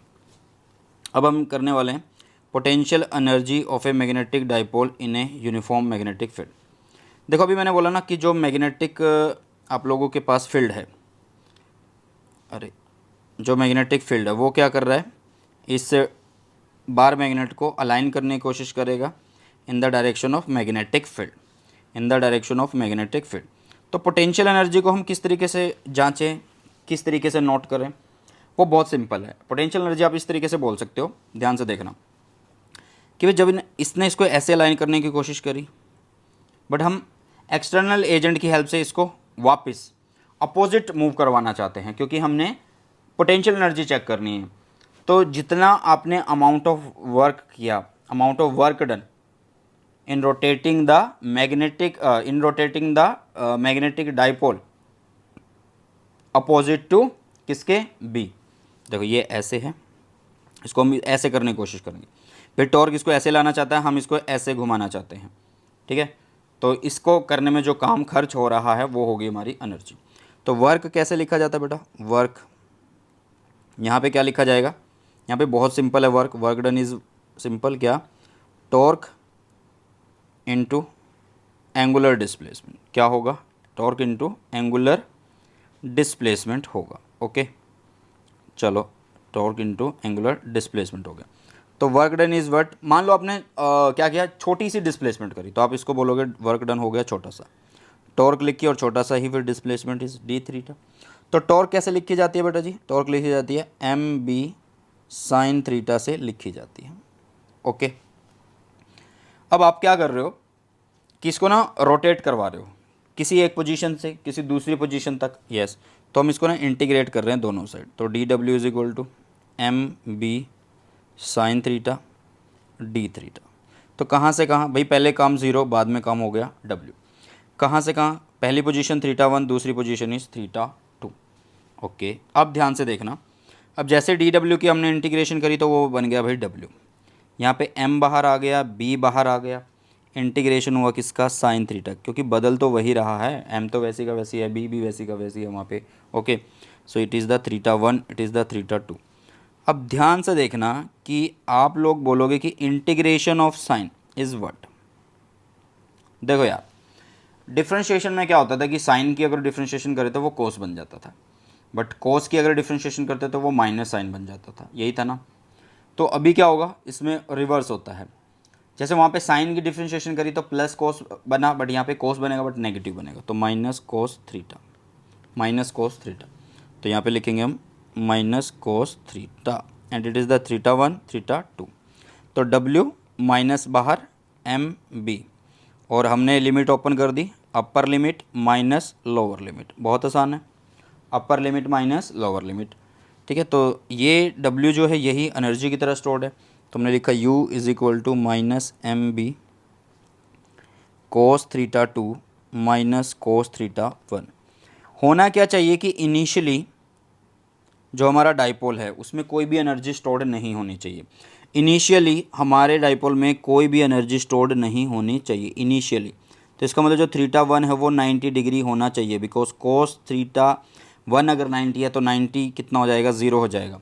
और मैं बोलता हूँ कि θ2 कितना हो गया, कि थीटा हो गया। मान लो आप एक पोजीशन से चले हो, इनिशियल पोजीशन से चले हो, और मैंने बोला कि इनिशियली उसमें कोई भी एनर्जी स्टोर्ड नहीं होनी चाहिए। तो इसका मतलब कब होगी वो, ऐसा केस कब हो सकता है, जब वो एम और बी के बीच में जो एंगल हो वो 3 डिग्री बन रहा हो, मतलब बिल्कुल ऐसे खड़ा हो वो, कि यहाँ पे ये फील्ड जा रहा है और ऐसे डाइपोल खड़ा है, ऐसे डाइपोल खड़ा है बेटा जी। ओके चल, तो इसलिए हम ये बोल रहे हैं, और किसी पोजीशन पे हम लेके जा रहे हैं जो फाइनल है उसको हमने थीटा बोल दिया। तो ये बन गया यहाँ पे u is equal to minus M B cos theta, मतलब ये हो गया u is equal to minus M dot B, M dot B हो गया, and it is a scalar quantity. कैसी क्वांटिटी है बेटा जी, स्केलर क्वांटिटी है, स्केलर क्वांटिटी है। माइनस क्यों आ रहा है, क्योंकि जो हम ये वर्क डन कर रहे हैं, जो एनर्जी कर रहे हैं, मतलब जो वर्क डन इन एक्चुअल कर रहे हैं वो क्या है, अपोजिट कर रहे हैं। एम मतलब एम इधर आना चाहता है बट हम उसको उधर लेके जाना चाहते हैं, तो इसलिए नेगेटिव लगा रहे हैं। ओके, चलिए यार, तो ये हुआ potential energy of a magnetic dipole in a uniform magnetic field. अब बढ़ते हैं आगे की तरफ। क्लियर है?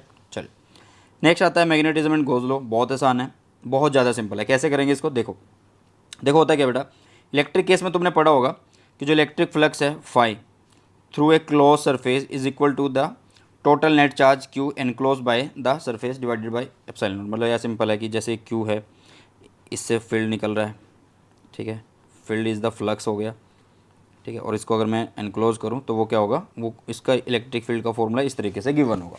ये हमने गॉस थ्योरम में पढ़ा था। ये हमने कहाँ पे पढ़ लिया था बेटा? ये हमने पढ़ लिया था गॉस थ्योरम के अंदर। तो मेरे ख्याल से यहाँ तो कोई दिक्कत नहीं है, लेकिन मैग्नेटिज्म में प्रॉब्लम आ जाती है। मतलब जहाँ पे मैग्नेटिक फील्ड का केस आता है वहाँ पे देखते हैं क्या होता है। देखो यहाँ पे ना, सबसे पहले मैं तुम्हें ये पढ़ाने से पहले ना डायग्राम दिखाता हूँ। ये वाला डायग्राम देख लो ध्यान से। ये नॉर्थ है, ये साउथ है, इससे फील्ड लाइंस कुछ इस तरीके से चल रही हैं ये, और ये एंटर कर रही हैं यहाँ पे साउथ में। ऐसा ही यहाँ पे है, ऐसा ही यहाँ पे है। यहाँ पे आप लोगों को ये 1 दिखेगा, ये 2 दिखेगा, यहाँ पे ये 1 दिखेगा और ये 2 दिखेगा। दिख रहा है? अब ध्यान से देखना। The situation is radically different for magnetic field. Magnetic field के लिए जो सिचुएशन होती है ना, वो अलग होती है। Which are continuous and form close loop. ठीक है, जो कॉन्टीन्यूस होती हैं और क्लोज लूप बना रही होती हैं, तो वहाँ पे सिचुएशन थोड़ी सी अलग होती है।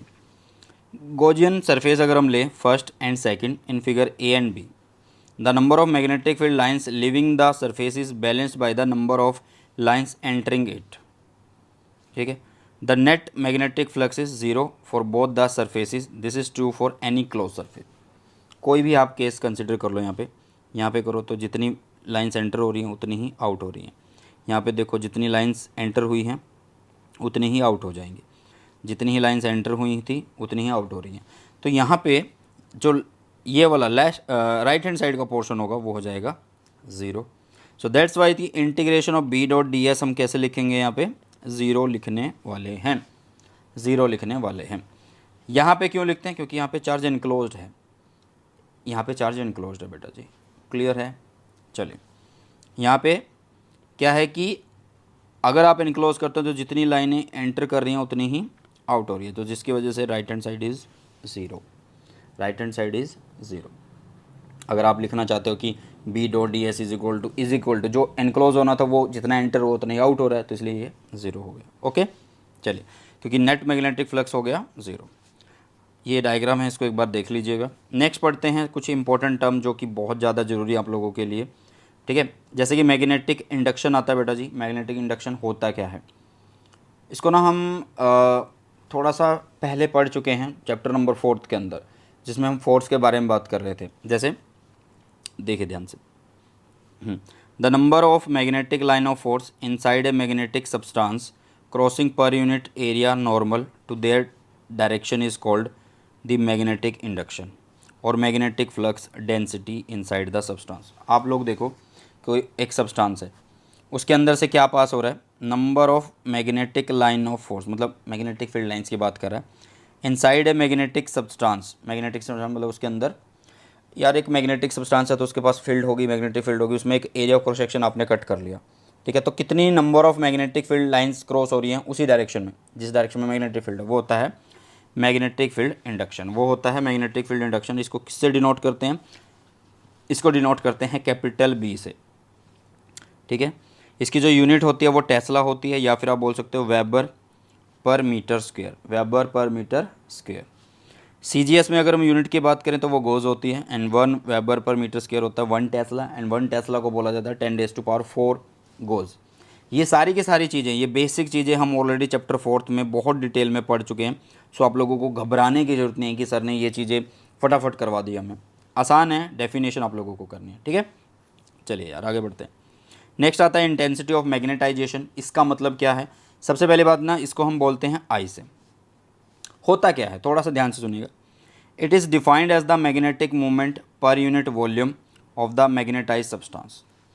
आपने ना एक सब्सटेंस लिया, उसको आपने मैग्नेटाइज किया। मैग्नेटाइज का मतलब समझते हो? मैग्नेटाइज का मतलब समझते हो कि यार कि जो उसके अंदर ना जो डाइपोल बने हुए थे, मतलब एक तरह से डाइपोल क्रिएट कर रहे हो आप क्या कर रहे हो, डाइपोल क्रिएट कर रहे हो। जैसे मैं आप लोगों को बताऊं कि अगर हम पैरा फेरो इन सब्सटेंस को देखें तो इनके अंदर क्या होता है, बहुत सारे ना अनपेड इलेक्ट्रॉन होते हैं, अनपेड इलेक्ट्रॉन होते हैं, तो जिसकी वजह से क्या होता है कि हमें मैग्नेटिक डाइपोल मूवमेंट मिल जाती है, मैग्नेटिक डाइपोल मूवमेंट मिल जाती है। तो मान लो कोई भी एक एरिया है, कोई भी एक एरिया, उस एरिया में से मैं मतलब कुछ एक पोर्शन में कंसिडर कर लेता हूँ, तो उसमें जितनी मैग्नेटिक मूवमेंट है उस वॉल्यूम के अंदर, उसको बोला जाता है इंटेंसिटी ऑफ मैग्नेटाइजेशन। ठीक है, जैसे पैरामैग्नेटिक सब्सटेंस है, उसकी ऐसे मैग्नेटिक मूवमेंट्स बनी हुई हैं बहुत सारी, ठीक है, ऐसे बनी हुई हैं, ऐसे बनी हुई हैं, ऐसे। तो उनका जो पोर्शन हम कंसिडर कर रहे हैं, थोड़ा सा भी कोई एक एरिया, उसको बोलते हैं क्या, इंटेंसिटी ऑफ मैग्नेटाइजेशन। ये होता क्या है basically, this basically represent the extent to which the substance is magnetized depend upon the nature of the material, कि कितनी हद तक इसको मैग्नेटाइज किया जा सकता है, कितनी हद तक उसको मैग्नेटाइज किया जा सकता है, वो कहलाता है इंटेंसिटी ऑफ मैग्नेटाइजेशन। ऊपर क्या बोला है, मैग्नेटिक मूवमेंट पर यूनिट, नीचे क्या है, वॉल्यूम है। सो ये हो गया m by V, V is volume, V is volume. Next आता है बेटा जी क्या, नेक्स्ट आएगा मैग्नेटिक इंटेंसिटी और मैग्नेटिक फील्ड स्ट्रेंथ। ध्यान से देखना, ये है इंटेंसिटी ऑफ मैग्नेटाइजेशन और ये है मैग्नेटिक इंटेंसिटी या फिर बोलो मैग्नेटिक फील्ड स्ट्रेंथ, जिसको बोलते हैं किससे, एच से बोलते हैं। किससे बोलते हैं हम, एच से बोलते हैं, कैपिटल एच से। होता क्या है, थोड़ा ध्यान से समझते हैं। देखो मैग्नेटिक इंटेंसिटी और ये है मैग्नेटिक फील्ड स्ट्रेंथ, चीज़ों को थोड़ा सा ध्यान से समझो, इसी टर्म से कुछ चीज़ तुम्हें पता लग रही है। जैसे क्या बोल रहा है, the capability of the magnetising field to magnetise the substance is called the magnetic intensity. Intensity मतलब लाइंस, मैग्नेटिक बोल रहा था यार, मैग्नेटिक फील्ड लाइंस, तो मैग्नेटिक फील्ड लाइंस जब किसी सब्सटेंस को मिल रही हैं तो वो मैग्नेटाइज हो रहा है, ठीक है। तो capability of the magnetising field to magnetise the substance is called as the magnetic intensity. It is denoted by capital H. किससे डिनोट करते हैं इसको, कैपिटल एच से डिनोट करते हैं। And the formula is this, हमें सिर्फ फॉर्मूले पे फोकस करना बेटा जी, no derivation required, no derivation required, क्योंकि अगर हम 3 नंबर के चैप्टर के अंदर इस छोटे से फॉर्मूला की अगर डेरिवेशन करें तो वो भी बहुत बड़ी बनेगी तुम्हारे पास, और इतना टाइम हमें इस चैप्टर पे लगाना भी नहीं है, क्योंकि यार 3 नंबर बस पी जाओ एक बार में, बहुत कम टाइम के अंदर। चले, अगर हम इसकी एसआई यूनिट की बात करें तो जो एसआई यूनिट है एच की, वो क्या है, same as that of I, ampere per metre, ampere per metre, ठीक है। CGS unit is oersted, CGS unit is oersted. जो इसकी यूनिट होंगी वही इसकी यूनिट होंगी। तो यहाँ पे अगर यूनिट नहीं लिखी हुई है तो यहाँ पे लिखी है, इसका रीज़न यही है, तो यहाँ से वहाँ चिपका देना। ओके, चलो नेक्स्ट है, अगर हम वैक्यूम की बात कर रहे हैं, अगर हम वैक्यूम में देखें तो जो आई होगा वो होगा बेटा जी 0। देखो अगर यहाँ पे मैग्नेटाइजिंग फील्ड है और जो सब्सटेंस है वो बोल दें कि हम किस में है, मतलब वैक्यूम में है, इस तरीके से बोल दे, तो यहाँ पे जो आई होगा वो कितना हो जाएगा, 0 हो जाएगा, वो कितना हो जाएगा, 0, ठीक है। तो ये सारी चीज़ें हैं, बेसिक चीज़ें हैं जो आप लोगों को याद ही रखनी पड़ेंगी। The magnetic field intensity of solenoid अगर देखें तो वो किससे गिवन होती है, एन आई से गिवन होती है। जैसे आपने फील्ड का फॉर्मूला पढ़ा होगा, B is equal to mu naught N I, तो एन आई जो है ना वो एच है, एन आई जो है ना वो एच है, ठीक है। जैसे आपने फॉर्मूला पढ़ा होगा, B is equal to mu naught N I solenoid के लिए, तो एन आई इज़ एच, तो मतलब जो बी है वो हो गया म्यू नॉट एच। क्लियर है, चलो यार आगे बढ़ते हैं। It is independent of the material of the core of solenoid, core of solenoid. When magnetic material is kept inside the solenoid, तो फील्ड कैसे लिखा जाएगा, ऐसे लिखा जाएगा। ध्यान से सुनना, अगर सोलिनॉइड है तो आप लिख रहे हो बी, मतलब कुछ भी बी नॉट लिखो या कुछ भी लिखो, लेकिन अगर हम उसमें मटेरियल डाल दें, ठीक है, व्हेन मैग्नेटिक मटेरियल अगर हम उसके अंदर रख दें तो फील्ड कैसे लिखा जाएगा, तो भाई वैक्यूम प्लस मटेरियल दोनों एडिशन हो जाएंगे, ठीक है। Magnetic field due to magnetizing field, magnetic field due to magnetization of the material. ध्यान से देखो, दोनों चीज़ें अलग अलग हैं। Magnetic field due to magnetizing field, magnetic field due to magnetization of the material. Okay, अब बढ़ते हैं आगे की तरफ। छोटी छोटी टर्म्स है बेटा जो कि आप लोगों को याद रखनी है, इनकी डेफिनेशन पेपर में आ जाती है आप लोगों के पास, ठीक है। चलो नेक्स्ट आता है मैग्नेटिक परमेबिलिटी। क्या होता है मैग्नेटिक परमेबिलिटी? परमेबिलिटी, परमिट करना, ठीक है, तो देख लेते हैं एक बार। It is defined as the ratio of magnetic induction B inside the magnetise substance to the magnetic intensity H of the magnetising field. अभी हमने B is equal to mu n I किया था और n I is the H, तो B is equal to mu naught H बन गया था। तो वहाँ से अगर मैं म्यू निकालूँ तो it is B by H. तो वो रेशो जो होता है ना उसको बोला जाता है मैग्नेटिक परमेबिलिटी। लेकिन थोड़ा इस फॉर्मूले से ना बच्चों को क्लियर नहीं होता कि यहाँ पे ये बोला क्या गया है कि हाँ यार mu naught is equal to B by H क्या चीज़ है। तो ध्यान से सुनो, मैं बताता हूँ तुम लोगों को। ये होता क्या इन एक्चुअल, ये होता है measure of conduction of magnetic line of force through a substance. मैंने बोला था ना परमेबिलिटी मतलब परमिट, कि किसी सब्सटेंस में से या कोई सब्सटेंस अपने में से कितनी फील्ड लाइंस को परमिट करता है।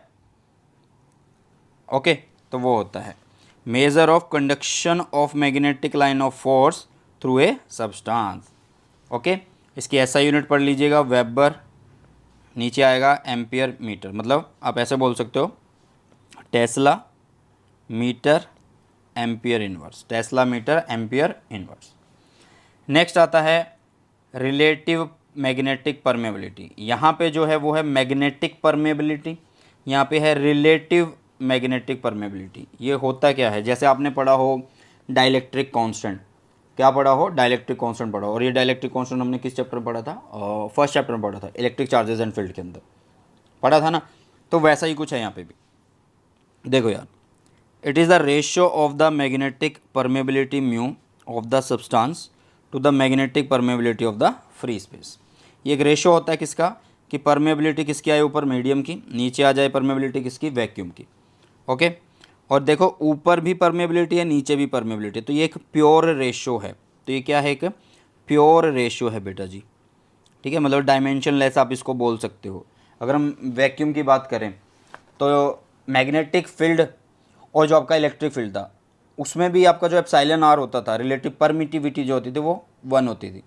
यहाँ पे भी वैक्यूम के केस में क्या होगा कि जो आपका म्यू आर है, मतलब जो रिलेटिव मैग्नेटिक परमेबिलिटी है वो 1 होगी, वो 1 होगी। मतलब जो अगर म्यू लिखना चाहता है वो म्यू नोट के बराबर लिखना पड़ेगा, ठीक है।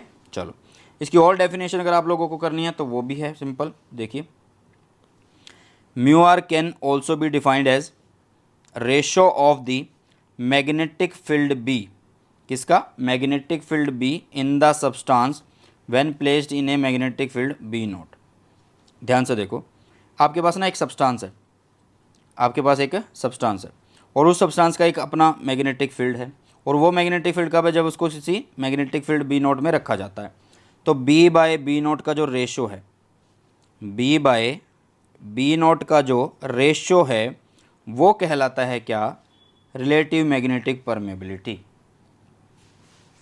आपने जैसे पहला चैप्टर किया, उस पहले चैप्टर में इलेक्ट्रिक चार्जेस एंड फील्ड में क्या था कि फोर्स हम वैक्यूम के लिए लिख रहे थे, फिर फोर्स हम मीडियम के लिए लिख रहे थे। तो दोनों को डिवाइड करने से जो हमें एक रेशो आ रहा था कॉन्स्टेंट्स के, तो वो आप लोगों के पास एक तरीके से रिलेटिव परमिटिविटी का था। क्लियर है, ऊपर मीडियम का रखते थे, नीचे फोर्स का रख लेते थे हम, फिर डिवाइड करते थे, वही सेम केस है बेटा। अच्छा, हम ये चीज़ें ना सब्सटेंस के लिए पढ़ रहे हैं, पैरामैग्नेटिक, डायामैग्नेटिक, फेरोमैग्नेटिक, इन सब्सटेंस के लिए। तो इनके लिए आप लोगों को रिलेटिव परमेबिलिटी की वैल्यू ज़रूर पता होनी चाहिए, ये वेरी वेरी इंपॉर्टेंट है, ये वेरी वेरी इंपॉर्टेंट है, वेरी वेरी इंपॉर्टेंट। ओके, चलो अब बढ़ते हैं आगे की तरफ। अब हमारे पास टॉपिक आता है बेटा मैग्नेटिक ससेप्टिबिलिटी का। वो क्या होता है, आप एक मटेरियल को मैग्नेटाइज करना चाहते हैं, आप एक मटेरियल को मैग्नेटाइज करना चाहते हैं, तो कितना इजीली उसको मैग्नेटाइज किया जा सकता है, वो कहलाता है ससेप्टिबिलिटी। इसको डिनोट किससे करते हैं, इसको जाई नाम का एक वेरिएबल होता है, या एक बोलो कि एक लेटर होता है, उससे डिनोट करते हैं। ओके, चलिए ये है the magnetic susceptibility of a material indicates how easily the material can be magnetize, how easily a material can be magnetize, ठीक है। तो उसको बोला जाता है मैग्नेटिक ससेप्टिबिलिटी। और इसको आप किस तरीके से लिख सकते हो, फॉर्मूले के फॉर्म में कैसे लिख सकते हो, तो ये एक रेशो होता है किसका बेटा जी, आई का। किसका, आई का, इंटेंसिटी ऑफ मैग्नेटाइजेशन, किसका, इंटेंसिटी ऑफ मैग्नेटाइजेशन का, और नीचे इज एच, एच लिखा है हमने, और एच क्या होता है बेटा जी, मैग्नेटिक इंटेंसिटी। एक है इंटेंसिटी ऑफ मैग्नेटाइजेशन जो कि m/v था, और एक आप लोगों के पास एच जो कि ni होता है, ठीक है।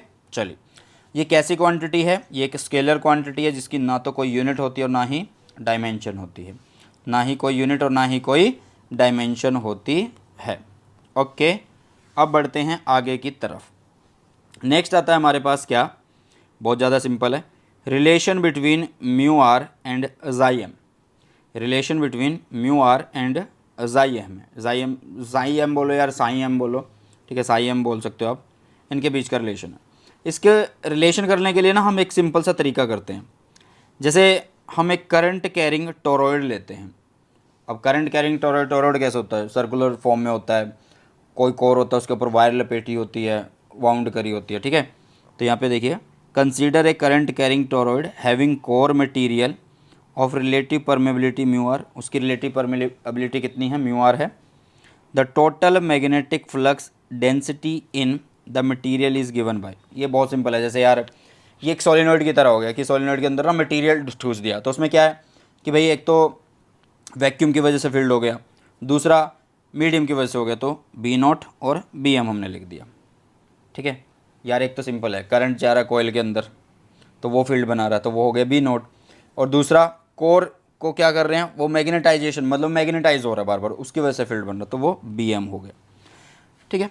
अब आप लोगों को पता है कि जो B है वो होता है म्यू एच, अगर B0 है तो मैं B0 is equal to mu naught H लिख सकता हूँ, अगर BM है तो उसको मैं म्यू नॉट और आई लिख सकता हूँ। ऐसे लिख सकता हूँ या नहीं लिख सकता हूँ भाई, बहुत सिंपल तरीका है, इसको कर सकते हैं हम, यस। तो हमने इसको लिख दिया, ये क्या है, म्यू नॉट एच, और ये है BM, मीडियम के लिए तो म्यू नॉट आई हमने लिख दिया। दोनों की वैल्यू को आप यहाँ पे पुट कर सकते हैं, पुट किया, एच और आई अंदर रह गई, म्यू नॉट हमने बाहर ले लिया, ठीक है। अच्छा, आई की वैल्यू कितनी हो सकती है भाई, आई की वैल्यू यहाँ से भी निकाल सकते हैं, जाई एम एच लिख सकते हैं, यस। तो यहाँ पे हुआ जाई एम एच, कितना हुआ, जाई एम एच। अब एच और एच बाहर आ गया, एच और एच बाहर, अंदर हो गया 1 प्लस जाई एम, इस तरीके से।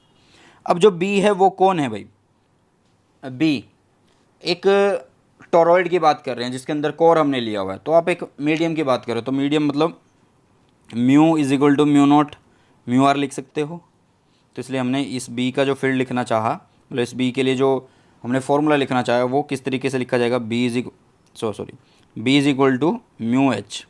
अब ये म्यू कितना हो गया, म्यू नॉट और म्यू आर हुआ और एच, तो इसको यहाँ पे ऐसे रखा।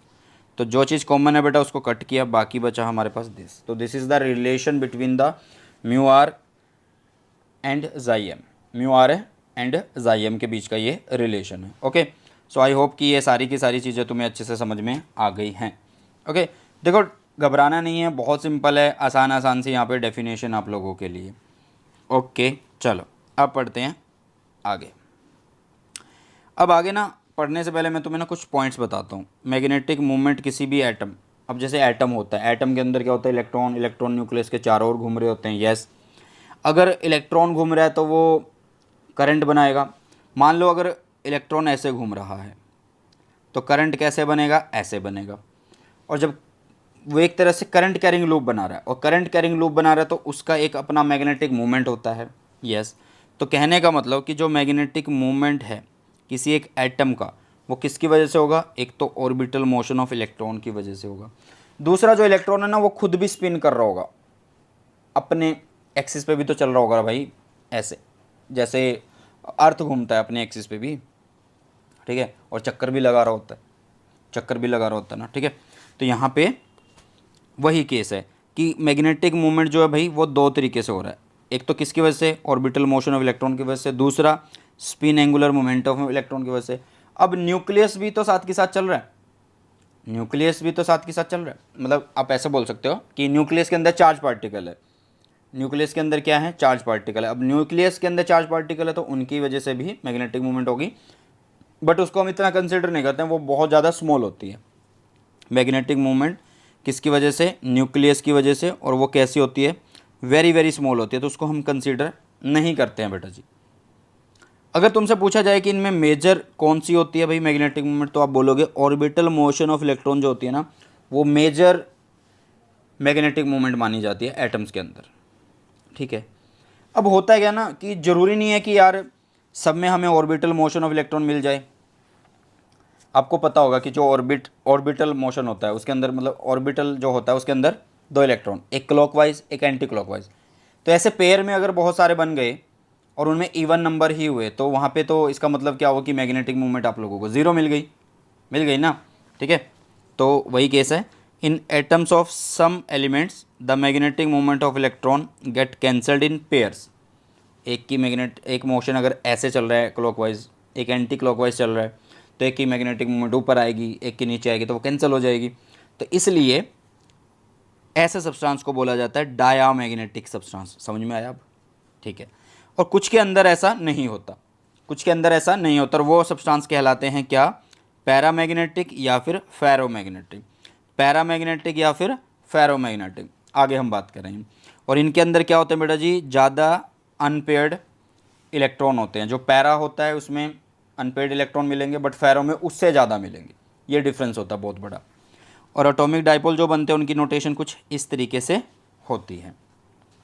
हमारे सिलेबस में भी हमें क्या पढ़ना था कि ये कैसे होता है कोज ऑफ जो आपका डाया पैरा फेरो है वो, मतलब डाया पैरा फेरो इनकी पहचान कैसे होती है वो, और साथ में अभी प्रॉपर्टी पढ़ेंगे उसकी। ठीक है, चलो प्रॉपर्टी पढ़ लेते हैं। तो डिफरेंस पढ़ेंगे यहाँ पे डाया पैरा फेरो सब्सटेंस के बीच। जितने भी टॉपिक हमने पढ़े हैं वो सारे के सारे यहाँ अभी हम डिस्कस कर लेंगे। जैसे प्रॉपर्टी में आता है सबसे पहले, देखो सबसे पहले हम फेरोमैग्नेटिक की बात कर रहे होंगे इस कॉलम के अंदर, इसके अंदर पैरामैग्नेटिक की बात कर रहे होंगे और इसके अंदर डायामैग्नेटिक की बात कर रहे होंगे। ठीक है, तो अगर हम स्टेट की बात करें तो जो फेरो होते हैं वो सॉलिड स्टेट में होते हैं, जो पैरा होते हैं वो सॉलिड, लिक्विड और गैस की फॉर्म में होते हैं बेटा। ठीक है, डायामैग्नेटिक वो कैन बी सॉलिड, लिक्विड और गैस। सॉलिड भी हो सकते हैं, लिक्विड भी हो सकते हैं, गैस भी हो सकते हैं। अगर हम डाया पैरा फेरो को मैग्नेटिक फील्ड में रखते हैं तो उनके अंदर क्या इफेक्ट आते हैं? Effect of magnet. जैसे ये क्या करते हैं? Strongly attracted by a magnet. जो फेरो होते हैं ना, स्ट्रांगली अट्रैक्टेड बाय मैग्नेट होते हैं, क्योंकि मैंने बोला ना इनमें अनपेयर्ड इलेक्ट्रॉन ज़्यादा होते हैं। अनपेयर्ड इलेक्ट्रॉन होंगे तो मैग्नेटिक मूवमेंट क्या होंगी? वो क्या होंगी भाई? बनती जाएंगी इस तरीके से। क्लियर है ना? समझ रहे हो चीज़ों को? वैसे तो इनके अंदर क्या होगा ना कि मैग्नेटिक मूवमेंट तो जो होंगी पहले से बनी होगी। क्यों? क्योंकि यार इनमें अनपेयर्ड इलेक्ट्रॉन मैंने ज़्यादा बोल दिया, मैंने बोले ना भी ज़्यादा होते हैं। तो ये क्या होता है ना, जो डाइपोल हैं वो अलाइन होना शुरू हो जाते हैं एक ही डायरेक्शन में। ठीक है, तो ये बोलोगे आप स्ट्रांगली अट्रैक्टेड बाय मैग्नेट, और जो पैरा होते हैं वो वीकली अट्रैक्टेड बाय मैग्नेट होते हैं, और जो डाया होते हैं वो वीकली रिपेल्ड होते हैं। ध्यान से देखना, it is the strongly attracted, it is the weekly attracted, क्योंकि इसमें फेरो के कंपैरिजन में कम अनपेयर होते हैं, यहाँ पे अनपेयर नहीं होते, तो ये रिपेल्ड होता है, weekly repelled by a magnet. Okay, behaviour under non में यूनिफॉर्म मैग्नेटिक फील्ड, उसमें कैसे होता है? फेरो की अगर बात करें तो tends to move from the low to high magnetic field region. तो जो फेरो मैग्नेटिक्स होते हैं मटेरियल वो क्या करते हैं? लो से हाई मैग्नेटिक फील्ड की तरफ जाने की कोशिश करते हैं। दूसरे में tends to move from low to high magnetic field region, इनका दोनों का लगभग सेम रहेगा क्योंकि इन अनपेड होते हैं इनके अंदर। Tend to move from the high to low magnetic field region, इसमें ठीक है क्या था? Tend to move from high to low. अच्छा, अगर एक्सटर्नल फील्ड में देखें तो एक्सटर्नल फील्ड में क्या होगा बेटा जी? जो फेरो हैं वो क्या करेंगे? Preserve the magnetic property after the external field is removed. अगर हम एक्सटर्नल फील्ड भी रिमूव कर दें तो भी इनके पास एक्सटर्नल फील्ड की प्रॉपर्टी रहेंगी। और जो पैरा है उसके अंदर they do not preserve the magnetic property once the external field is removed, ये नहीं रखते। लास्ट वाला जो डाया है वो क्या कहता है? They do not preserve the magnetic property once the external field is removed. तो इसके अंदर भी फील्ड की प्रॉपर्टी नहीं रहेंगी, इसके अंदर भी नहीं रहेंगी, सिर्फ फेरो में रहेंगी। अच्छा, टेम्परेचर का अगर हम इफेक्ट देखें, देखो above Curie point, Curie point में क्या होता है ना कि फेरो से पैरामैग्नेटिक में ना ट्रांजिशन हो रहा होता है, तो वो एक क्यूरी टेम्परेचर बोला जाता है। ठीक है, तो क्यूरी पॉइंट में क्या होता है? Above Curie point it become a paramagnetic, वही मैंने तुम्हें बता दिया। ठीक है, इसमें क्या होता है? With the rise of temperature it become A diamagnetic. अगर टेम्परेचर बढ़ रहा है तो फेरो बन रहा है पैरा और पैरा बन रहा है डाई। ठीक ठीक है, इसमें कोई इफेक्ट नहीं पड़ेगा, इस भाई साहब के ऊपर कोई इफेक्ट नहीं पड़ रहा। ये कह रहा है भाई साहब मेरे से तो कोई लेना देना नहीं है तुम्हारा, मेरे से दूर रहो तुम, ठीक है। नेक्स्ट आता है परमेबिलिटी। परमेबिलिटी क्या होता है?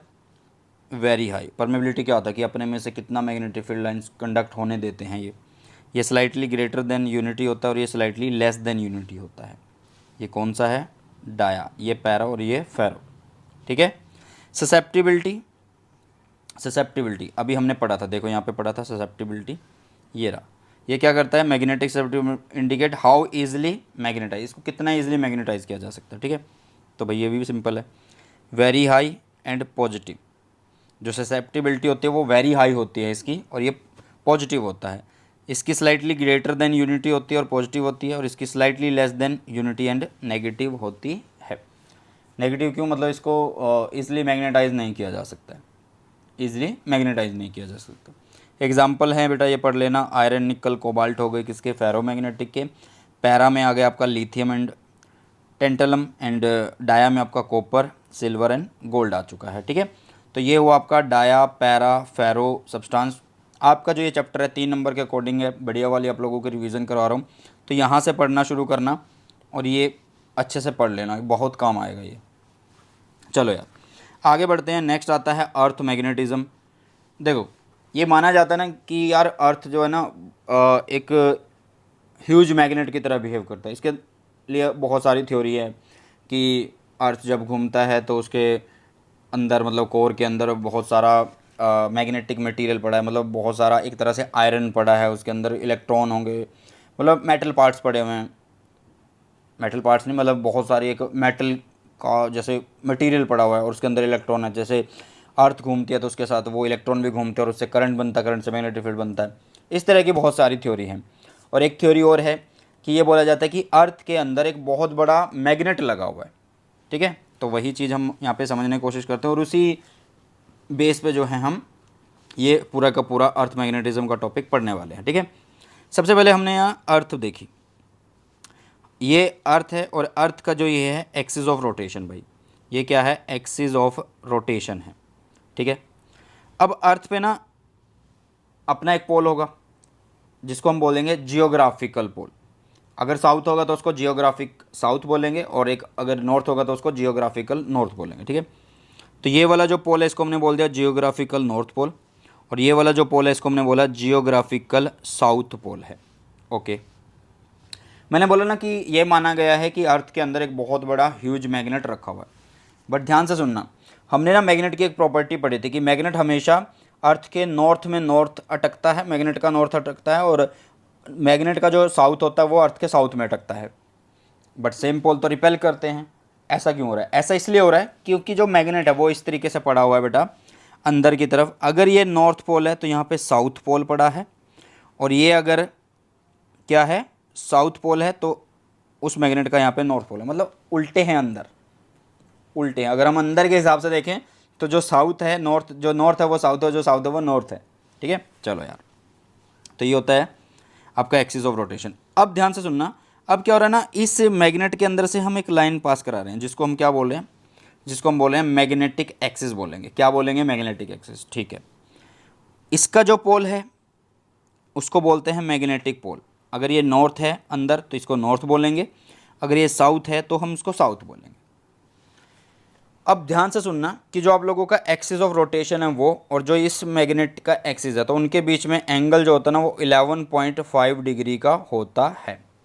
11.5 डिग्री का होता है, मतलब ज़्यादा बड़ा नहीं माना जाता, ये इतना होता है। तो हम यही मान के चलते हैं कि ये साउथ और नॉर्थ जो होते हैं पास पास से होते हैं थोड़े से, ठीक है।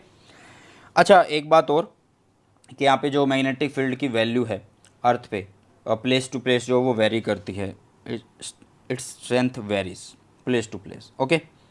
अच्छा अब ध्यान से सुनना, मैं क्या कर रहा हूँ, ये जो अर्थ है, ये जो अर्थ है इसको मैं यहाँ से बीच में से कट कर रहा हूँ, ऐसे कट कर रहा हूँ यार। ऐसे कट लगा देंगे ना तो ये कुछ इस तरीके का दिखाई देगा। तो इस कट को बोला जाता है क्या? इक्वेटर। क्या बोला जाता है? इक्वेटर बोला जाता है। लेकिन अगर मैग्नेट के हिसाब से मैं कट करूं, किसके हिसाब से कट करूं बेटा? मैग्नेट के हिसाब से। सुनो यार ध्यान से, मान लो आप लोगों के पास ना एक बॉल है। क्या है? एक बॉल है, बॉल है। उस बॉल को मैं बीच में से कट कर रहा हूँ, एक कट लगा रहा हूँ, तो वो जो कट है ना वो इक्वेटर बोला जाएगा, ठीक है। लेकिन अगर ये मैंने जो इक्वेटर लगाया है वो किसके हिसाब से लगाया, एक्सिस के हिसाब से लगाया, मतलब जियोग्राफिकल नॉर्थ और साउथ के हिसाब से लगाया। लेकिन अगर मैं मैग्नेट के हिसाब से इक्वेटर करूं तो वो कैसे होगा, तो वो तो फिर इधर होगा। इसको बोला जाता है मैग्नेटिक इक्वेटर। क्या बोला जाता है इसको, इसको बोला जाता है मैग्नेटिक इक्वेटर। और अंदर फील्ड जब मैग्नेट पड़ा है तो क्या होगा, नॉर्थ से फील्ड निकलेगा साउथ में एंटर करेगा, नॉर्थ से फील्ड निकलेगा साउथ में एंटर करेगा, तो ये फील्ड लाइंस इसलिए बनी हुई है। ठीक है, चलो यार, तो ये चीज़ आप लोगों को आई होप समझ में आ गई है।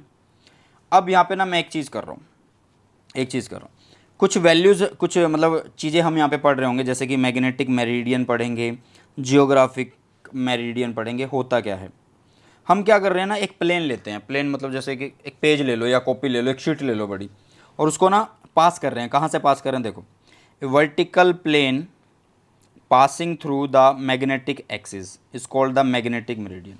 भाई मैग्नेटिक एक्सिस कौन है, ये पहले तो हम एक लाइन को मैग्नेटिक एक्सिस बोल रहे थे, अब इसमें से ना पूरे का पूरा एक प्लेन पास कर रहे हैं, तो उस प्लेन को बोल रहे हैं हम क्या, मैग्नेटिक मेरिडियन।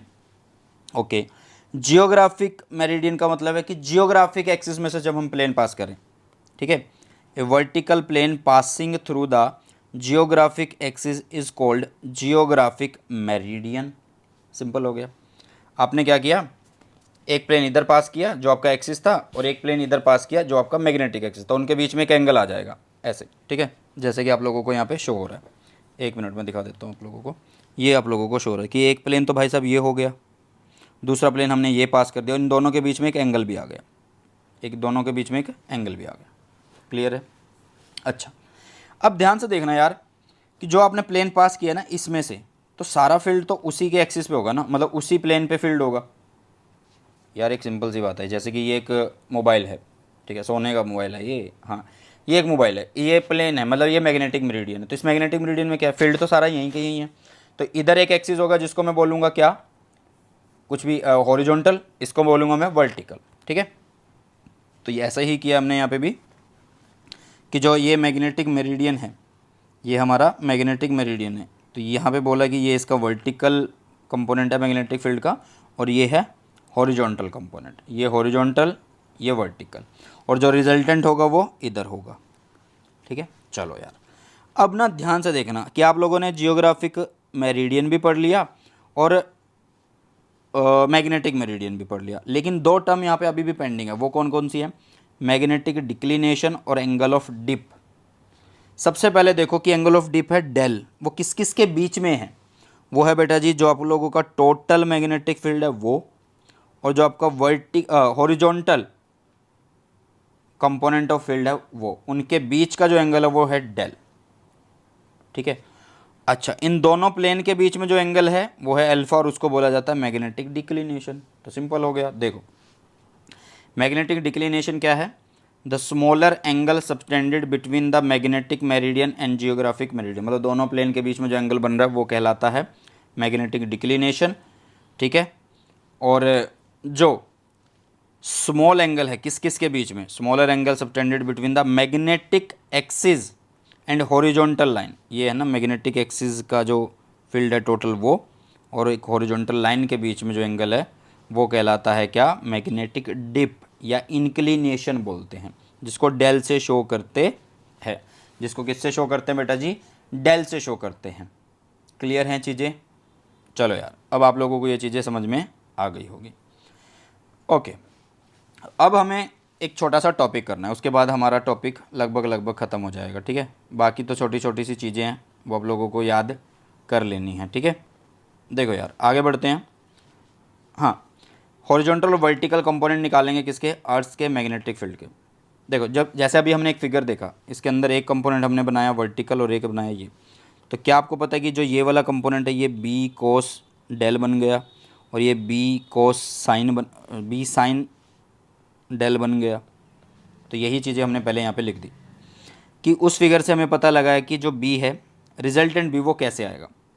भी पहले तो हमने हॉरिजॉन्टल लिख लिया, फिर हमने वर्टिकल लिख लिया, तो अगर हमें रिजल्टेंट निकालना तो कैसे करेंगे, जो हॉरिजॉन्टल और वर्टिकल उनका स्क्वायर और ऊपर मतलब उनकी एडिशन, स्क्वायर करा दोनों का, उनकी एडिशन करी और ऊपर अंडर रूट कर दिया, तो वही किया, तो ऐसे निकाल दिया। क्लियर है, यस और नो, यस और नो, क्लियर है बेटा। चलिए यहाँ पे एक इम्पॉर्टेंट चीज़ लिखी गई है, वो देख लेते हैं। इम्पॉर्टेंट चीज़ क्या है, वो ये है, at the magnetic pole the magnetic field of the earth is vertical. इसका मतलब है जो डेल की वैल्यू वो कितनी है, 90 होती है। और इक्वेटर पे कैसी होती है बेटा जी, 0 होती है। इक्वेटर पे कैसी होती है, 0 होती है। क्लियर। चलो, तो ये हुआ हॉरिजॉन्टल एंड वर्टिकल कंपोनेंट। अगर आप लोगों को डायरेक्शन निकालनी है तो हमेशा की तरह टेंजेंट निकालेंगे, टेंडल, और वर्टिकल लिखेंगे ऊपर, नीचे लिखेंगे हॉरिजॉन्टल। क्लियर है। चलिए, अब बेटा जी कुछ छोटी छोटी चीज़ें, जैसे कि क्यूरी लॉ आता है। क्यूरी लॉ क्या कहता है, magnetic susceptibility of A paramagnetic substance जो होगी वो कुछ इस तरीके से होती है। ठीक है। क्यूरी लॉ मतलब एक तरीके से ये बोलो कि ससेप्टिबिलिटी और टेम्परेचर के बीच में इन्वर्स का रिलेशन होता है। ठीक है, किसका रिलेशन होता है, इन्वर्स का। ये है पैरामैग्नेटिक सब्सटेंस के लिए। लेकिन अगर फेरो के लिए लिखना है तो उसमें क्या होता है, मैंने बताया था तुम्हें, जब टेम्परेचर बहुत ज़्यादा बढ़ जाता है तो मटेरियल फेरो से पैरा बनना शुरू हो जाता है। तो जो वो ट्रांजिशन जिस टेम्परेचर पे होता है ना, उसको बोला जाता है क्यूरी टेम्परेचर। क्या बोला जाता है, क्यूरी टेम्परेचर। तो इसमें क्या होगा कि टेम्परेचर माइनस क्यूरी टेम्परेचर आएगा, temperature minus Curie temperature. Clear हुई चीज़ें, क्लियर हो रही हैं चीज़ें। चलिए, तो ये होता है फेरो टू पैरा बनना। ठीक है, तो ये छोटी छोटी सी चीज़ें जो आप लोगों को एनसीईआरटी में मिलती हैं, तो मैंने सोचा कि ये छोड़ूँ नहीं मैं, क्योंकि चैप्टर पूरा कर रहे हैं तो बहुत बढ़िया तरीके से कर लेते हैं। नेक्स्ट बेटा जी इलेक्ट्रोमैग्नेट है, जो कि सिलेबस में आई थिंक नहीं है, लेकिन फिर भी एक बार पढ़ लेते हैं। ठीक है, इसमें होता क्या है कि जैसे कि एक current carrying solenoid behave like a bar magnet, अभी हमने पढ़ा था। If we place a soft iron core rod in the solenoid, the magnetism of the solenoid increase 100 of times and the solenoid is called an electromagnet. होता क्या है कि जब solenoid में से करंट जाए, ठीक है, तो वो एक सिंपल सी बात है। वैसे भी सोलेनॉइड क्या होता है कि जब उसमें से करंट जाता है तो फील्ड बनाता है। और हमने ये भी बता दिया था कि जो solenoid as a bar magnet behave करता है। तो अगर हम करंट कैरिंग सोलेनॉइड के अंदर एक मटेरियल रख दें कोर के अंदर, ठीक है, तो क्या होता है कि जो उसका जो मैग्नेटिज्म है वो बहुत ज़्यादा बढ़ जाता है। और बहुत ज़्यादा बढ़ जाए किसकी वजह से, भाई ये जो करंट हम पास करा रहे हैं उसकी वजह से। तो एक तरीके से यहाँ पे वो क्या बन गया, एक इलेक्ट्रोमैग्नेट बन गया। इलेक्ट्रो मतलब इलेक्ट्रिक की वजह से मैग्नेट बन जाना, इलेक्ट्रॉनिकली हम उसको, इलेक्ट्रिकली हम उसको मैग्नेट बना रहे हैं। ठीक है, तो ये पर्पज मतलब अलग अलग डायग्राम है कुछ, आप इस तरीके से देख सकते हैं बेटा जी। ठीक है, चलिए यार आगे बढ़ते हैं। Just a minute, just a minute, just a minute, just a minute. ठीक है, चलिए, तो ये हुआ आप लोगों के पास इलेक्ट्रोमैग्नेट। कुछ प्रॉपर्टीज़ हैं। इलेक्ट्रोमैग्नेट कैसे बनता है, electromagnet is made by winding closely A number of turns of insulated copper wire over soft iron straight road and a horse shoes passing current through the solenoid. A magnetic field is produce in the space with in the solenoid. ये simple है कि आप लोग क्या करोगे, winding करोगे बहुत सारे टर्न्स की, किसके ऊपर, इंसुलेटेड कॉपर वायर की होती है ये, सॉफ्ट आयरन रोड जो होती है उसके ऊपर। ठीक है, चलो एप्लीकेशन है, इसको देख लेना कि कहाँ पे यूज़ होते हैं। इलेक्ट्रिक बेल में, ट्रांसफार्मर में, टेलीफोन में, मेडिकल फील्ड में कहाँ पे यूज़ होते हैं, जैसे कि गोलियाँ निकालने के लिए ह्यूमन बॉडी से। Large electromagnet are used in cranes, crane में यूज़ होते हैं फॉर लिफ्टिंग या ट्रांसफरिंग बिग मशीन, जैसे कि बहुत बड़े बड़े रेल के जो डिब्बे होते हैं उनको उठा के एक प्लेस से दूसरे प्लेस पे रखा जाता है। तो वो किसी मशीन की हेल्प से नहीं रख रहे होते हैं, मतलब मशीन होती है लेकिन उसके अंदर इलेक्ट्रोमैग्नेट का कॉन्सेप्ट यूज़ कर रहे होते हैं। क्लियर है। चलो यार, ये हो गई application of electromagnet. And I hope बेटा ये टॉपिक जो है ना सिर्फ एनसीईआरटी के अंदर ना लाइंस थी, तो मैंने सोचा कि थोड़ा सा तुम्हें समझा दूँ। तो घबराने की जरूरत नहीं है कि सर ने तो सिर्फ एक बार ऊपर से ही निकाल दिया, बस ऐसा नहीं है। क्योंकि एनसीईआरटी में ना सिर्फ इसका एक दो पॉइंट लिखे हुए हैं, तो इसलिए मैंने इसको उठा लिया यहाँ से।